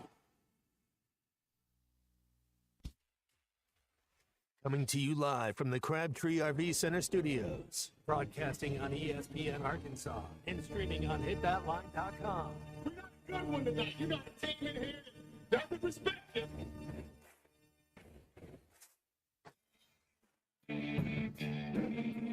If I'm all right. Why can't they dominate? If we not doing it, We're going to go get one and celebrate on somebody else's field. well,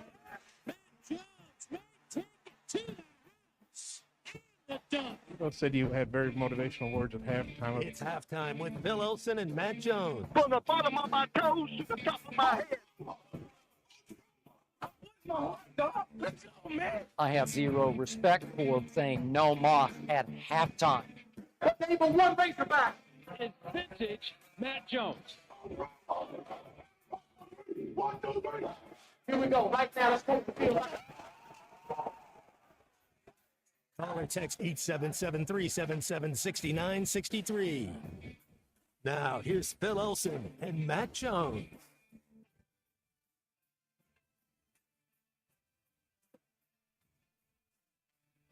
Moving along, 1 o'clock on halftime on ESPN Arkansas and hitthatline.com. Phil Elson, Matt Jones, Christian Johnston with you. We'll talk with Bill King from Nashville Sports Radio in about 15 minutes or so. And here to this, the first of these texts for the season. I'm not sure if it'll be the last. Robert in Bull Shoals is ready for Bobby Petrino to be the head coach. Says there was a well-oiled machine, managed the game a hell of a lot better without the learning curve, going back to when he was the Arkansas coach before. Now, I knew these texts would come. I didn't think it would come 2 weeks into the season. Those folks who want the change probably wanted the change last year. But I also wonder about this. And, Matt, I wonder, too, what you think here. I understand the buck stops with the head coach. But the way that it's been communicated, Sam is the head coach of the team. But Bobby Petrino runs the offense. It's his offense. He's not being told what to do with it. At least that's my understanding of it.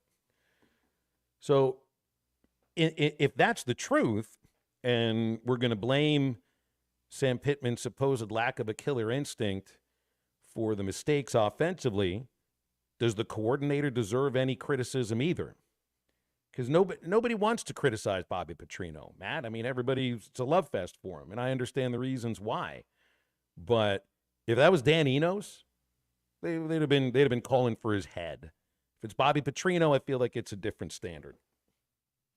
Yeah, there's accountability. It does. It goes down the line. It's the head coach has veto power, but the way that they're coaching, we all know what's going on. The head coach is the head coach, and Bobby P's in control of that offense. So a lot of it goes to him. That's right. And I thought Coach Petrino called an A-plus game. I mean, I don't know what else he could have done. I mean, when you're looking at the game, the yards we got, we didn't score as many points as we liked.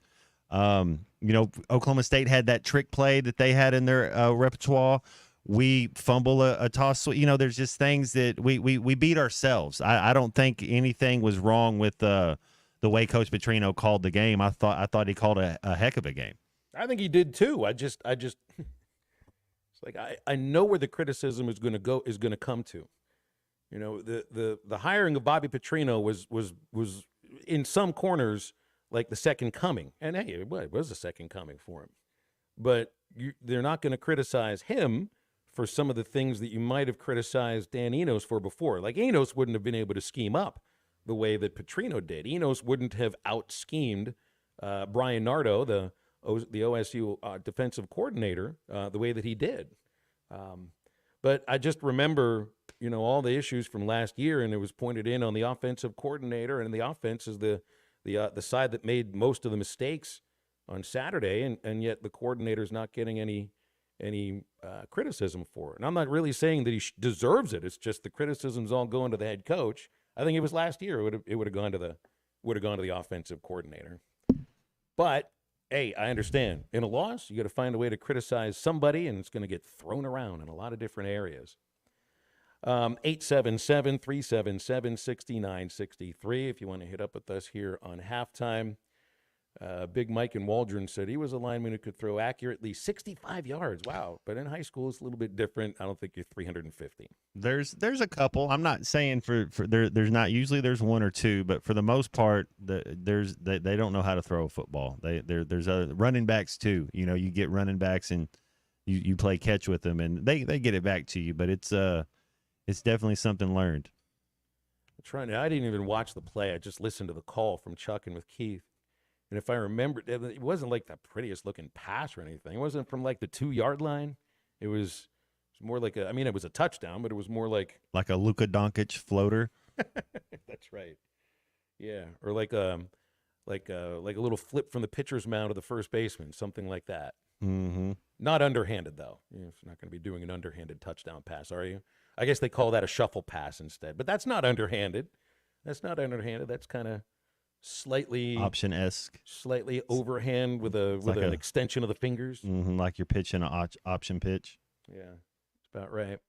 All right, let's see what else I can hit on here. Oh, yeah, that's right. So Hagen Smith threw out the first pitch at the White Sox game against the Guardians yesterday, and this is what it sounded like. Never mind, my computer's playing it on the computer instead of over the air. Yeah, this is what it sounded like here.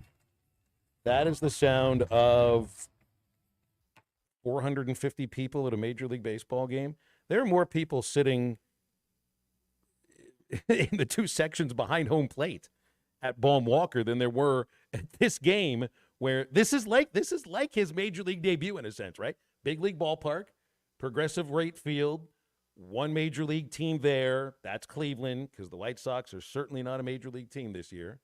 And it's the quietest ovation for a team's first-round pick ever. And this has become right now, and I'm a baseball guy too, but you're working on the college football broadcast. I'm going to be a little more into that these days. Right now, until the playoffs start, the only thing that matters to me is that the White Sox break this record for losses. That's the only thing that matters to me right now. They're at 112. They haven't won back-to-back games since late June. We're at September the 10th, for crying out loud. So that is the only thing that matters to me, because there are no great teams. Nobody's going out and winning 100 games. But someone's already lost 112. One team is 49 and a half games out of first place and 40 games behind the team that's closest to them in the standings. I don't know. Maybe this says something about my personality, Matt. I am way more interested in the worst team in baseball than any of the teams that actually are in contention and could play in the World Series. I'm just a negative person. No, there should be relegation. Think about some AAA minor league ball clubs. If you're able to have that success and bump up to be there, I mean, it doesn't matter. You know, you lose a little bit on your gate, but the TV money, all the money you're still getting. There's a way to regular season baseball. You don't even have to compete. But if you brought in relegation, you know what? You better get to it, because you don't want to go down a division. You wouldn't see this as much. You would not see the incompetence of some of these teams throwing out there, because there's no fear, there's no worry. It's just they're going to continue on and have a team next year as well. I've brought this up in conversation with a few people. I don't know if I brought it up on the show, but my team, the Pirates. Anybody in Pittsburgh, anybody that's a Pirates fan, they all want Mark Cuban to buy the team. He's from Pittsburgh, hasn't lived there in a long time, but still identifies as a Pirates fan. And if you ask, did the guys who played for the Mavs love him? I mean, he was about as a player's owner as you could get, and has a championship there while he was an owner. So Cuban said, first of all, Nutting, the owner of the Pirates, is never going to sell the team, and here's why. If somebody offered you a job to stand in Market Square downtown and let the entire city of Pittsburgh scream and yell at you, but they paid you $25 million to do it, would you do it? The easy answer is absolutely, I would do that. That's what owning the Pirates is. That is making $25 million automatically just by owning the team and never having it threatened that you'll be relegated or forced to sell. And all you got to do is just have thick skin and let people yell at you. And when you're worth over $1 billion, you've got big walls, very thick walls, so you can't even hear what those people are saying. So it's not a bad job, not a very bad job at all. I'd take it. $25 million to get yelled at? Sign me up any moment. Keith in the 870 says he thinks Bobby will do a better job if he's just in charge of the offense, no head coach distractions. And I have a feeling he likes that. So that's the other thing. You're the head coach of any college football team. You're the head coach of the Razorbacks. You're being paid $6 million or however much it is to coach the team. And then when the team loses, have the entire state of Arkansas yell at you. Would you take that job for $6 million? Or would you take the offensive coordinator job worth what? 1.4? I don't know, 1.3 million? You never have to speak to the media. People will criticize you, but you don't have to pay attention, and you can just focus on your one side of the ball. That actually sounds like a pretty attractive job. Man, both of them sound pretty cool to me. You mind getting yelled at very much? Both of those, it's outside noise. You're inside the locker room. You don't care about all the slaps. Let the slappies say whatever they want. If you don't know if you're not inside the locker room, it doesn't. You're moving forward. Well, the walls of the locker room are very thick too, aren't they? As long as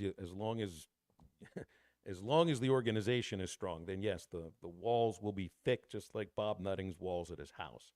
Hey, I want to invite you to a Night of Hope. It's an evening with John Calipari, Tuesday, September 17th at Pinnacle Country Club in Rogers.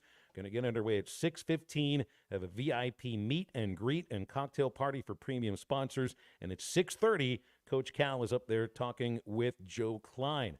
Tickets, tables, and sponsorships are all available right now. Just log online to teamlukehopeforminds.org. It's a Night of Hope supporting children after brain injury, September 17th. That's teamlukehopeforminds.org. Bill King from Nashville Sports Radio stops by halftime right after this. They were so convincing in their argument, they swung me. This is halftime. Second down, the give is to Felix Jones on an end around. Jones to the 30 to 40. Jones in the field. He may go. 25 to 20. 10, 5. Touchdown, Arkansas. Felix Jones goes 72 yards. And the Razorbacks increase their lead. Listen to every Razorback football game this season right here on ESPN 95.3 and hitthatline.com. Pay attention. This happens fast. Routine, scheduled, maintenance. You know it's coming one day, but that day's in the future. Then the future comes, and your wallet's not ready for that $250 maintenance. But your forklift is. It needs it. Good thing you're smart. You're buying a used forklift from Medley Equipment Company this summer, and its first planned maintenance will be free because Medley keeps you moving. I'm branch manager Dennis Mabry. Visit medleycompany.com or see us at 4001 Harper Avenue, Fort Smith, Arkansas. The Wave Rural Connect Shoal Creek Zone is open. Fast fiber internet, TV, and home phone available. This covers Midway, New Blaine, Scranton, Delaware, and other areas. Even if this isn't your zone, check your address. We might be available for you. Get your whole home solution. Internet, TV, and phone from a local provider. Go to signup.waveruralconnect.com or call 1-833-492-8372. Arkansas Valley Electric and Wave Rural Connect, changing the communities we serve. COP CDL Academy is a licensed Federal Motor Carrier Safety Administration that provides the federal required training to obtain both Class A and Class B CDL licenses. Our program provides assistance with employment after graduation. We have finance and grant options available. Students straight out of class have started new careers earning $70,000 to $140,000 per year, and training is provided for all 50 states. Call today, 479-632-1050, COP CDL Academy. They say consistency is the key to success. They weren't wrong. So how about grabbing a beer that's consistently smooth, consistently refreshing, and consistently light? You might just find that the road to success can be pretty enjoyable. Michelob Ultra, the perfect balance of taste and refreshment, and only 2.6 carbs and 95 calories. It's only worth it if you enjoy it. Enjoy responsibly. Anheuser-Busch Michelob Ultra Light Beer, St. Louis, Missouri. Brothers Roofing and Restoration, a licensed and insured local roofing contractor in Arkansas. Since his playing days for the Hogs, Brother Alexander has been on rooftops, many years as an adjuster, and in the past decade as a roofing contractor. He knows how to help you through the insurance process while replacing your roof using only the industry's best materials. And being a lifelong Arkansan, he'll be here to stand behind his workmanship and warranty. Call 479-353-3877 to arrange a time for Brother and his team to inspect your roof. Colorworks Paint and Body in Barling offers professional automotive painting, bodywork, and fabrication that is unsurpassed in talent and dedication. Owner Andy Harrod uses the latest in collision repair technology to ensure all damage is addressed, whether it's visible or hidden, and works with all insurance companies. Andy and his crew have the experience and commitment to give you complete trust in the repair of your vehicle, no matter the size of the job. Colorworks is located at 1206 Fort Street in Barling, across from Dollar General, and is on Facebook, where you can check out their work. When you need legal help, turn to the law offices of Craig L. Cook. With over 40 years combined experience, the Cook Law Team works for you. If you've been injured in an auto accident, hurt on the job, a victim of nursing home negligence, or need help with bankruptcy, Social Security, wills, trusts, estates, or family law issues, Craig Cook will go to work for you. Call us today, 479-783-8000. The law offices of Craig L. Cook with locations in Arkansas and Oklahoma. We work for working people. Your home for every Razorback football, basketball, and baseball game. ESPN 95.3.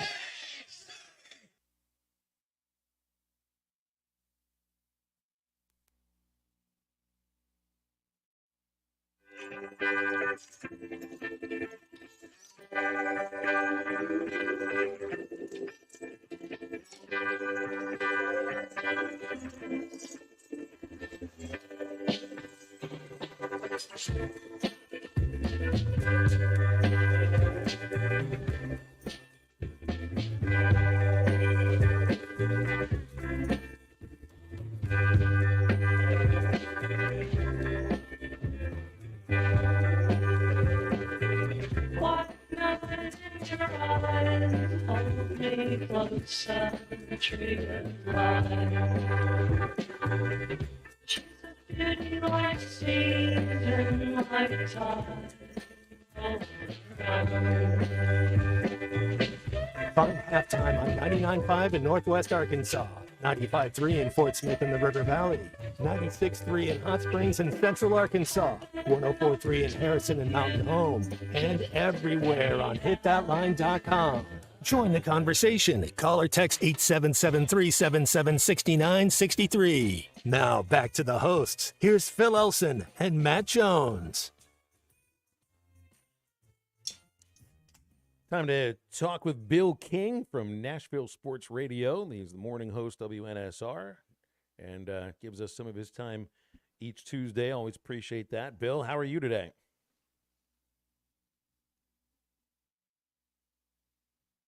Can't really hear Bill if he's there or not, so not sure if he's got bad cell phone. You hear me? Yeah, we got you loud and clear now. Hi, Bill. What's up, man?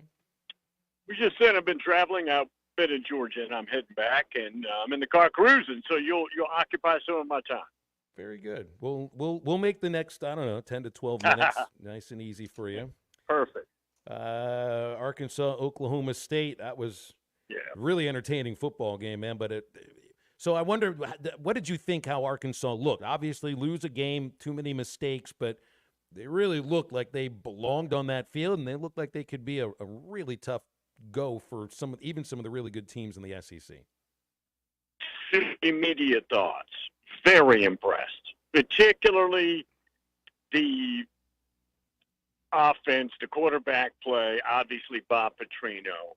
And then the second thought would be if I were to rank heartbroken teams based on a performance and somehow you lost the game, it'd be Arkansas, right? Now, the biggest upset was DeKalb, Illinois, going into South Bend and beating Notre Dame. But the biggest heartbreak's got to be Arkansas.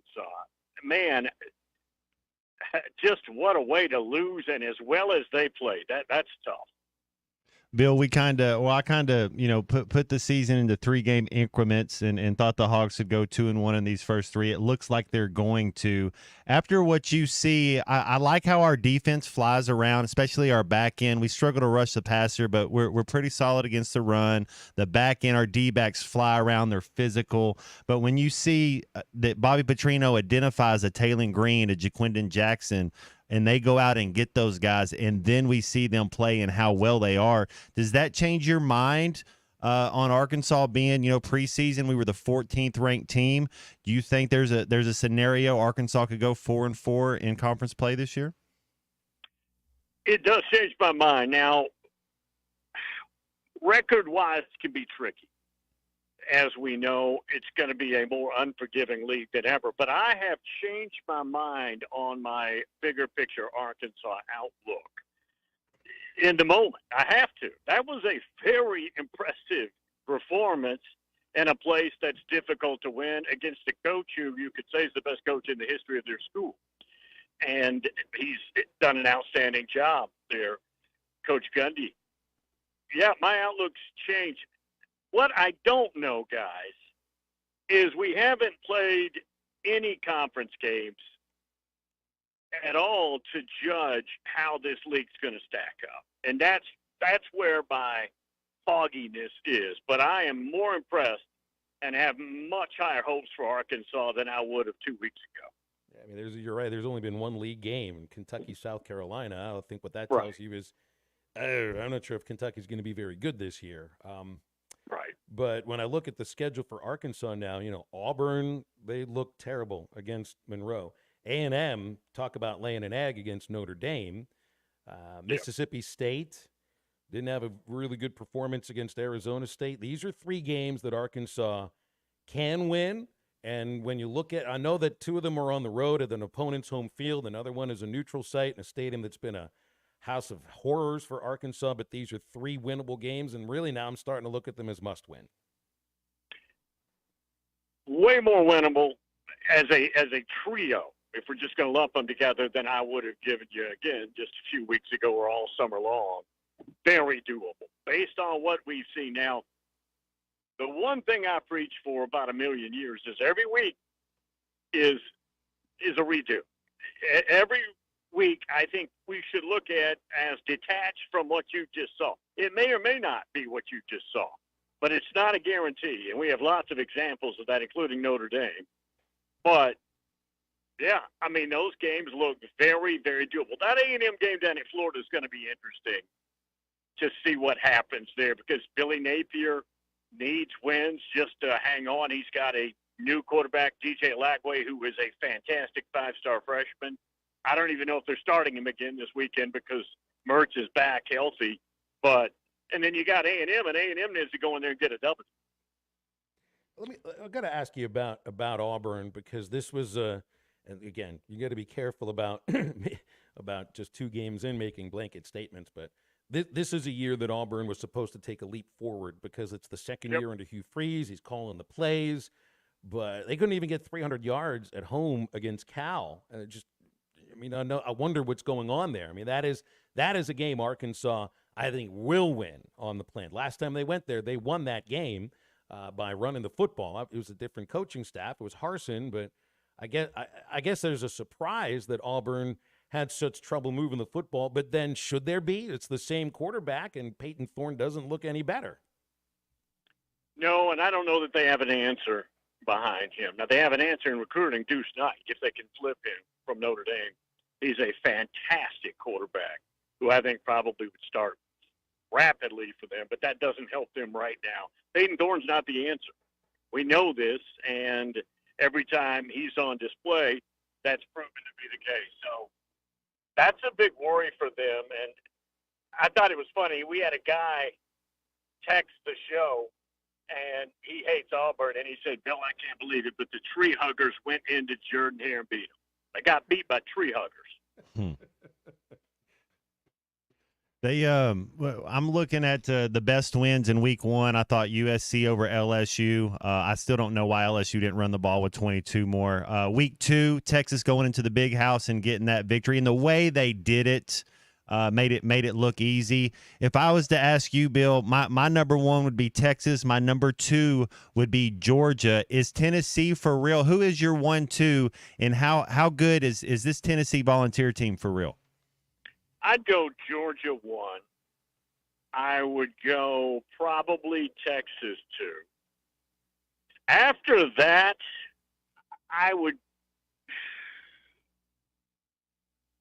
I'm not sure after that. Probably Ohio State 3. Mm-hmm. I was not thinking about them. They haven't been overly impressive, but I would put them number 3. After that, I would go probably an Ole Miss, Alabama, Tennessee. In some order.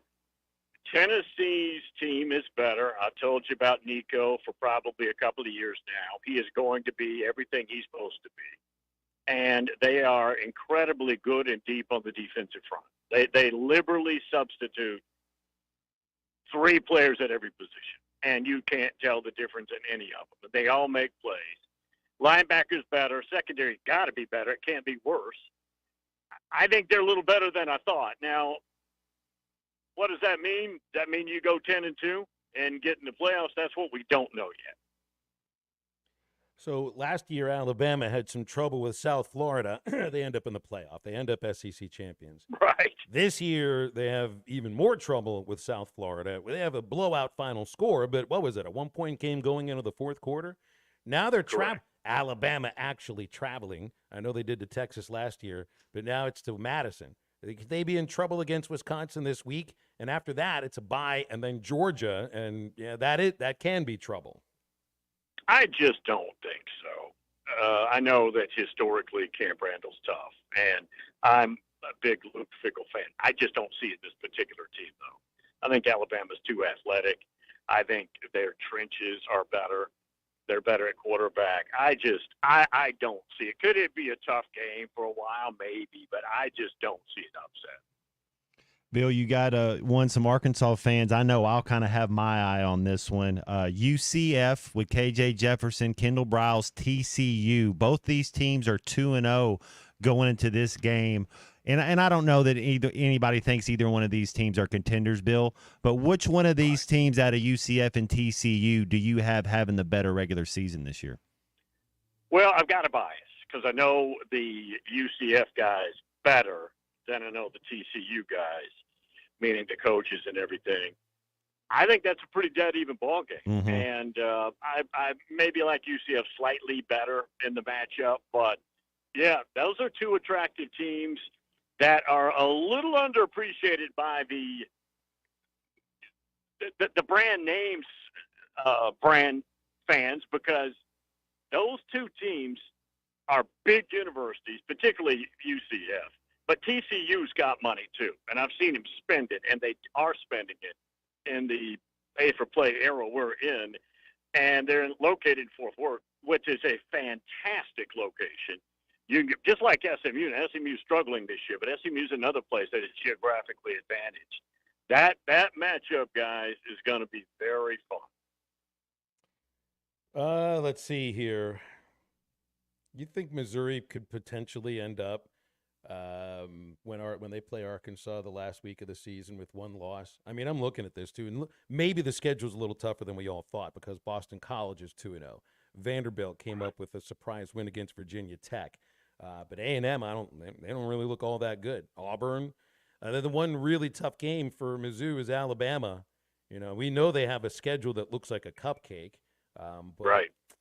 Will they be tested by BC this weekend? I didn't think BC would end up beating Florida State, but Missouri's probably better than Florida State.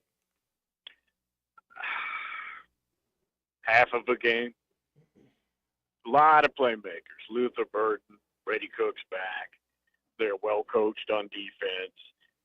I wouldn't be totally shocked if there was an upset, but I certainly wouldn't pick it. Now, and I know you mentioned Notre Dame, and you said you have to kind of forget. I'm kind of leaning towards what you said because when I watched Notre Dame play A&M, I thought, oh my goodness, that's an SEC team playing A&M, and then I watched the next game against NIU, and you're like, oh, I don't see how they're going to score 25 against anybody. If you're at Notre Dame, if you're the University of Notre Dame, how nervous are you right now? Do you think that was a real deal? Do you think Notre Dame still can win 10 games, or is Notre Dame in trouble? Oh, I think they can win 10 games, but their problems have not been solved, and that is verticality offensively. They're plenty good enough defensively. They gave up 16 points. That's winning ball right there. Their offense cannot vertically get the ball down the field. Some awful play calling, too. Now, Mike Denbrock is a very good coordinator, and he'd been at Notre Dame in the past, and most recently was at LSU when they had a Heisman Trophy winning quarterback this past year. But I don't think he had a very good day at play calling. They're moving the ball up one in the fourth quarter in NIU territory, 2nd and 1. They throw it deep, except it's underthrown. The receiver is 5 yards open. It's underthrown. The safety curls back, picks it, takes it to midfield. That's the play of the game right there.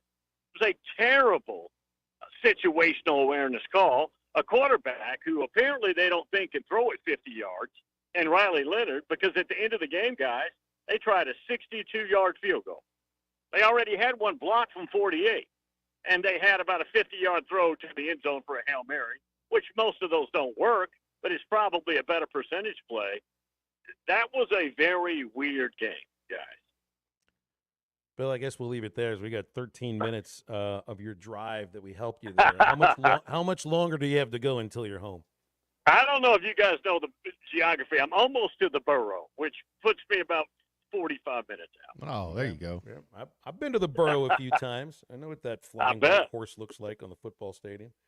Bill, appreciate you, man. We'll visit again next week. Safe driving. Yeah, appreciate it. Thanks, Bill. Bill King, Nashville Sports Radio, with us each Tuesday on Halftime. Before the break, let's take a call from Brian. Brian, how you doing, man? Hey, what's going on, guys? Good. I heard an echo there. Thanks How for are you? turning it down. Go ahead.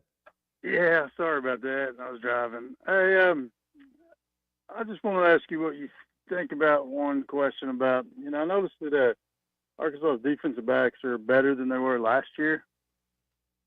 But I think the UAPV guy was kind of right. Arkansas, to me, they look big, but they're slower than receivers. I mean, they seem to be a little bit slower. What do y'all think as far as when they play people like Texas that have speed burners? Will they be able to keep up? I think a lot of teams end up with trouble against receiving core like Texas or Ole Miss potentially. But I mean, I thought they covered pretty well. I thought they closed their distance well. I think they tackle well. Nothing stood out to me, Matt, as far as speed or lack thereof. Watching Saturday, did it to you? No, I mean they were plenty fast. Like I said, Oklahoma State, that's a real football team, man. That's they got some talent on that team. My favorite position that I've seen, we saw the UAP game, but the best, like I guess if you're saying jump in talent and from last year to this year, our offensive line is better. I get that, but I like the way our D-backs fly around. Absolutely. 877-377-6963 as we get into the home stretch of halftime, and we'll be back in just a moment. It's like I picked the wrong week to quit smoking.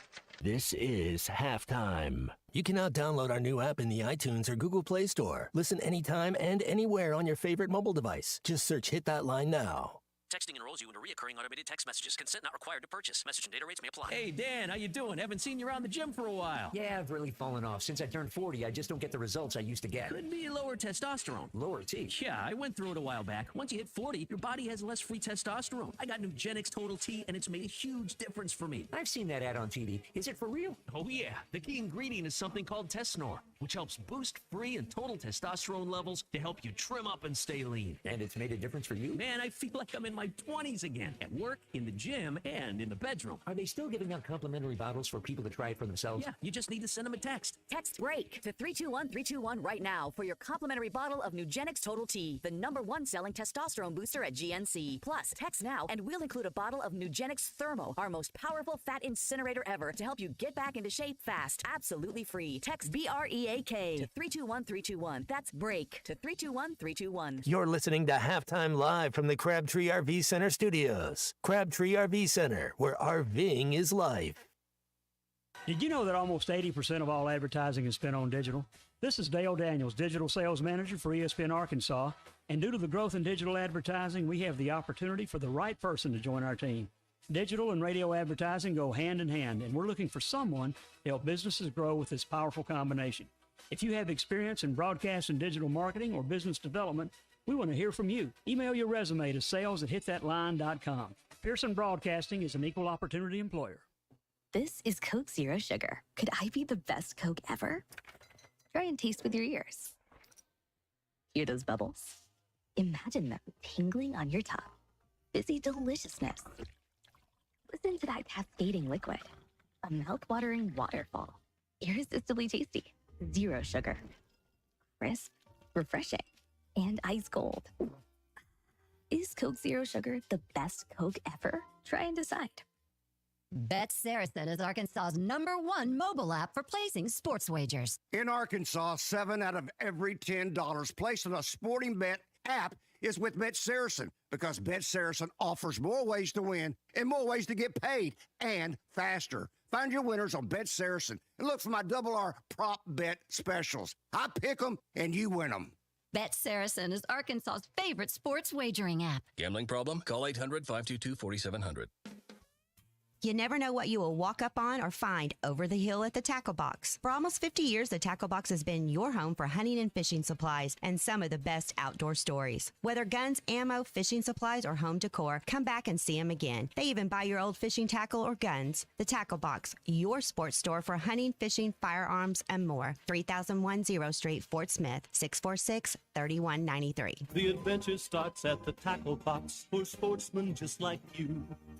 Before you buy that next car or truck, stop by Broadway Motors in Van Buren. The best of the best for 2 straight years. Michael and his team offer the best prices on the best quality pre-owned vehicles in the River Valley. They invite you to stop by and check it out for yourself. Or if you prefer to check out their inventory online or even do your financing online. Michael has built his reputation as a husband, father, and owner-operator since 2006. Broadway Motors, 806 Broadway in Van Buren, or online at BroadwayMotorsAR.com. Nestled in the beautiful Ozark Mountains, the OARC General Store has been serving customers since 1890. OARC General Store serves the freshest homemade burgers, fries, and pies with the friendliest staff you'll ever meet. You won't be disappointed on your adventure stepping back in time. Whether you're on a motorcycle, top down in a Jeep, or just out for a Sunday drive, make sure you check out the OARC General Store in North Johnson County. Hop off I-40 in Ozark or Clarksville for one of the most beautiful 30-minute drives in all of Arkansas. For hours or location, go to OARC General Store on Facebook. Your home for every Razorback football, basketball, and baseball game. ESPN 95.3.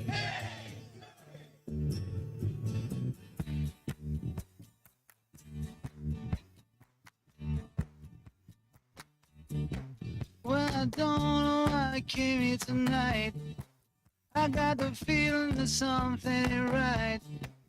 I'm so scared in case I fall off my chair. And I'm wondering how I'll get down the stairs. Clowns to the left of me, jokers to the right. Here I am, stuck in the middle with you. Yes, I'm stuck in the middle with you. I'm wondering what it is I should do. It's so hard to keep the smile from my face. Losing control, yeah, I'm all over the place. Clowns to the left of me, jokers to the right. Here I am, stuck in the middle. Welcome back to Halftime with Phil Elson and Matt Jones. Got a question or comment for the guys? Call or text 877-377-6963. Let's get back to the show with the voice of Arkansas Razorback baseball, Phil Elson, and Razorback football legend Matt Jones. Brian always gets a reaction from our listeners, always. Sasquatch doesn't like that he calls more Arkansas radio shows than Eddie. That'd be an interesting combination to see if they could tag team or something. He doesn't have my phone number though, so I don't get the 3 screen long texts like I usually get from Eddie. I got one from Eddie today. Let's see how many screens this is. This is 1 full screen, 2, 3, 4 full screens. I think that's an Eduardo record. That's the longest text I've ever gotten from anybody. Congratulations, Eddie. Brian's not getting my phone number. Not ever going to happen. Joel in Fort Smith says, he's doing a Brian imitation. I know Superman is faster than a speeding bullet, but do you think he could cover Texas receivers? I had to get Derek from Ruskin and Zach in order to do his Brian, because he does a really good Brian in Fort Smith. I think the question would be, if the Texas receivers were a planet, would a giant asteroid ever be able to hit it? Doubtful. They sound like they're Superman altogether. Sooner or later, they're gonna falter. Sooner or later, they're gonna falter. The whole thought is no one's going undefeated this year. There'll be a loss out there for Texas at some point. Now, look, it's a really good team. Really good team.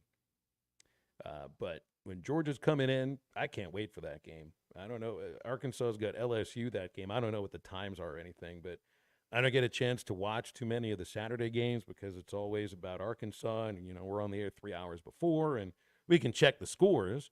I mean, I can watch replays the next day, but a lot of time you're traveling back the next day, so I end up missing some of these. But that's definitely one that I gotta get my eyes on this year. Georgia's got Alabama, got Texas. They got Tennessee. My gosh. If Georgia beats Alabama, Texas, and Tennessee, they're going to be number one no matter what. The Tennessee game is the third to last week of the season. Man, that's a tough one. We've talked so much about the Florida schedule, and part of that is because Georgia's on the schedule. But, Matt, I mean, how many schools have had Alabama, Texas, and Tennessee, and Ole Miss, by the way, on their schedule? So I tell you what, if Georgia gets out of the season, the regular season, with 1 or 2 losses, I mean, depending on who the wins come against, by that point they will have beaten either Alabama, Texas, or Ole Miss, Tennessee. it's they end up with 2 wins against 4 of those teams. It'd be tough to keep them out of the playoff, even if they're not in the SEC championship game, because there will be 3, maybe 4 teams that get in this year. But man, that is a ridiculously tough schedule. Not quite sure if I've seen one like that. That's tougher than Florida. Man, yeah, Georgia with Bama, Auburn, Mississippi State, Texas. That's a good little run right there. You'll find out a lot. Then you get a bye week and you go 5 more. Man, in Texas, their schedule's not as tough. I mean, you got a Georgia team in there. It's Oklahoma, Georgia, Vandy, and a little scenario there, a little 3-game sweep. But hey, look who they have coming in to Darrell Royal Stadium: Mississippi State, Georgia, Florida, and Kentucky. Like, Mississippi State doesn't look very good. Florida doesn't look very good. I don't see any more than 2 losses. Yeah, on that schedule right there. As long as they show up and don't turn the ball over and let cream rise to the top, I do not see more than 2 losses on that schedule. Yeah, I don't know if I do either. Maybe 1. Maybe only 1. Maybe only 1. I wanted to play this for you, Matt, because this kind of echoes something that you said about Taylen Green yesterday. Trent Dilfer, UAB head coach, his second year there, had his pre-game press or Monday press conference, be the right way to put it. This was his thoughts about Taylen Green. He's got everything. You know what I mean? I didn't watch a lot of Sunday football, but I know the guy's playing on Sunday, and he looks like one of them, right? He can throw it with the best of them. He can read defenses. He's athletic. He's got physical confidence because of his skill set. He's poised. Like he's got everything. So tremendous challenge. I mean, we're going to play an SEC team that's loaded with one of the greatest offensive minds that's ever coached football at any level, with a very talented quarterback. So, you put all that together and the challenge is immense, and the quarterback makes it that much more immense. I think Gundy talked a little bit about him, I think he said he looked like he was 6'9", on the field, just kind of stands above just about everybody else out there. And you pointed out, I mean, he has all the physical attributes to be a Sunday player.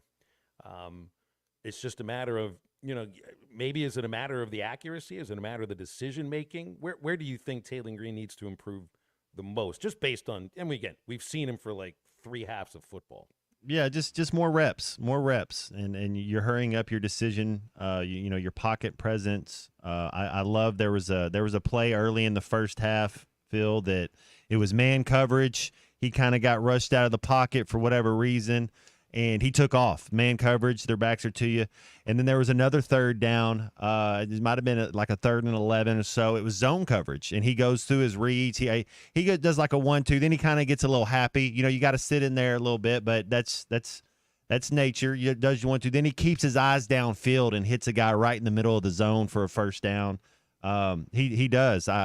Trent Dilfer, man, you talk about somebody who you think probably will if he wants to coach. Why would you not want to be in a quarterback room with him learning every day?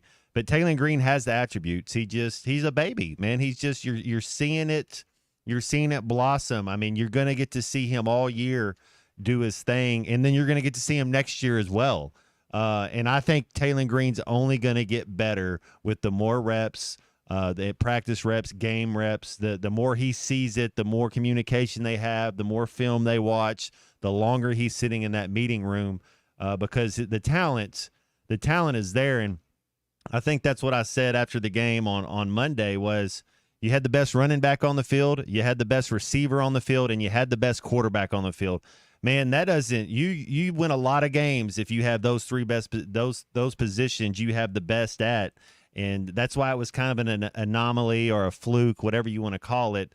The way we played, it just turned the ball over a couple of times. But you would think that combination, having the best receiver, best quarterback, and best running back, you're going to win a lot of games. I was a little worried that he would be the kind of quarterback that's looking to run first if his first option isn't open, and might not be very patient. But I don't know if I saw that. I saw somebody that can get away from the rush.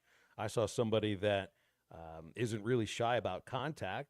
I saw somebody that really can run in a dynamic way, but I don't think that's what he's looking to do. I think he's just like you said. I mean, he's going through that progression. He's I think I don't know, he's not a pocket passer. I don't think he identifies in that way, but sometimes I worry about someone that is so athletic and can be so fast that that's the thing he's going to fall back on. But just again, 3 halves of football, so I'm not sure. But just judging on those 3 halves of football, I don't think he's the guy who's just going to tuck and run when it looks like the first or the second options aren't open for you. Yeah, I think though his range. He'll probably end up averaging about 65 yards a game rushing. I think he'll have 60 to 80 yards a game. He'll probably have 3 more games where he has 100 yards rushing this year. I don't know how they're all going to unfold in the conference way, but yeah, he's gonna. I definitely think he'll average minimum 50 yards a game when you're looking at his conference plays. It's about using your legs at the opportune moment. And being able to find your playmakers and get them the ball, keep them happy. And if Armstrong's one-on-one, I mean, I've never met a quarterback, never been in an offensive room. If I got my best guy one-on-one, that's where I'm going. Nobody can. Armstrong is another guy that looks like he's going to play on Sundays as well. Outside of Broden's drop in the end zone, I thought the receivers played a good game. It's a good set of receivers. Tesla made a great catch. Oh, man. Long. Mm-hmm. Like you mentioned, Armstrong was outstanding. Broden outside of the drop I thought was okay. I wondered about the tight end, though, and we had a text earlier asking about tight end usage, and there were only 5 targets to tight ends. They threw 4 times to Has, and once towards Washington. Tight ends only made 2 receptions, which is a bit of a surprise because they are playmaking tight ends. I'm sure they'll end up going to them a little bit more at times. Clay and Rogers thought that Talon was a little bit careless with the football. And I think you could see he might be a risk taker at times, but sometimes you got to take those risks, I guess, right? Whatever it wasn't good enough to get the victory. But when you watch the game and you see the talent and you see the skill set, I think he's a better quarterback than the guy we had last year. And the guy that we had last year, he has all the records. So it's just however it goes about. But I'm a Talon Green fan. Stay with us. Quick break. We'll be back to wrap up halftime right after this. This is halftime. Are you interested in saving money on your heating bills and upgrading your home's energy efficiency? Now's the time. Installing or upgrading to natural gas allows you to take advantage of high-efficiency appliances that save energy and money. From furnaces to water heaters to gas dryers and fireplaces, there's a natural gas option to fit your home and your budget. What's not to love about that? Don't wait. Call AOG today at 800-842-5690 or visit AOGC.com to learn more. AOG, energy for life.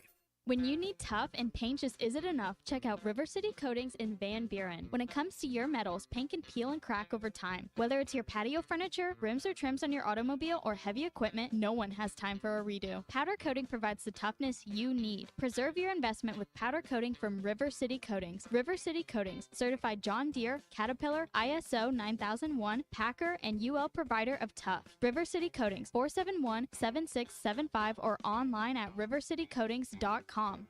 Metal Mart offers high-quality prefabricated metal buildings, metal roofing, custom trim shop, carports, and more. They strive to be a company where contractors as well as do-it-yourselfers are welcome. Metal Mart assists you in calculating the materials needed to complete your project, all at a rate you can afford. Stop by 7320 Highway 271 South in Fort Smith or call 648-3342. You can also catch them online at metalmarts.com. Metal Mart, the right material for the right price.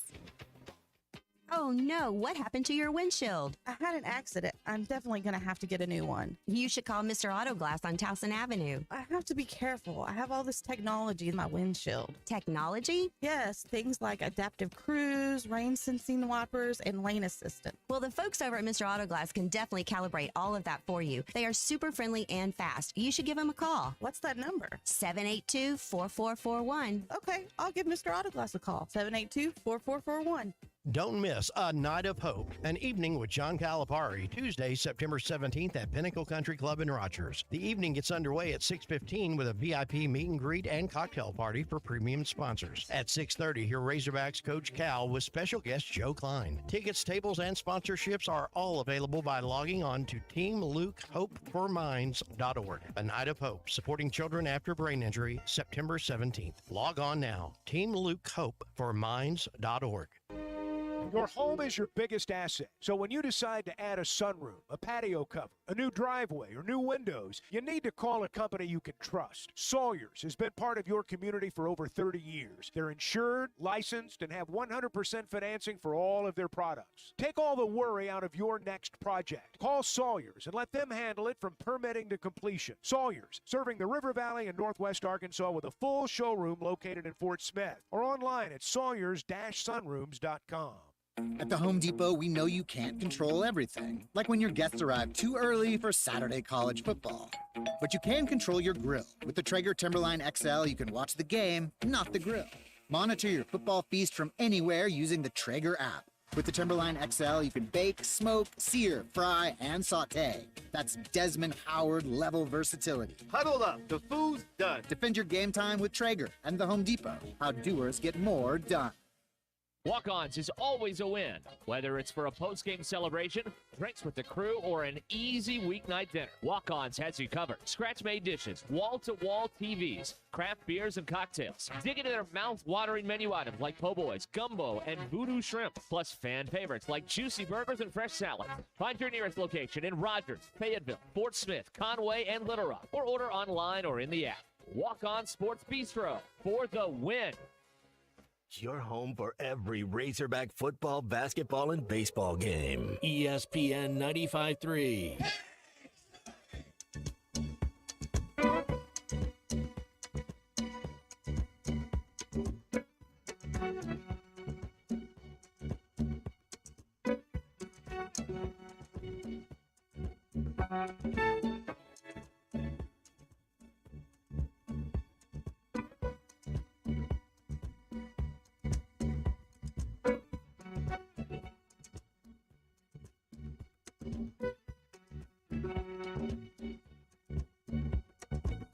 You'll never find,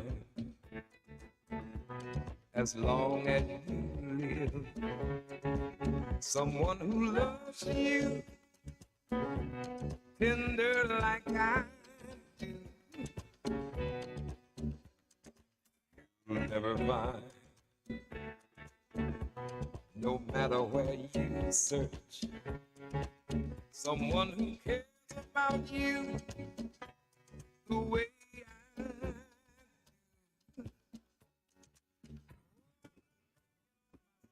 And Matt Jones. Got a question or comment for the guys? Call or text 877-377-6963. Let's get back to the show with the voice of Arkansas Razorback baseball, Phil Elson, and Razorback football legend Matt Jones. Good stuff today on Halftime. If you missed anything, we'll have it on the Eastside Liquor Halftime podcast. Our conversations with Alyssa Orange and Bill King.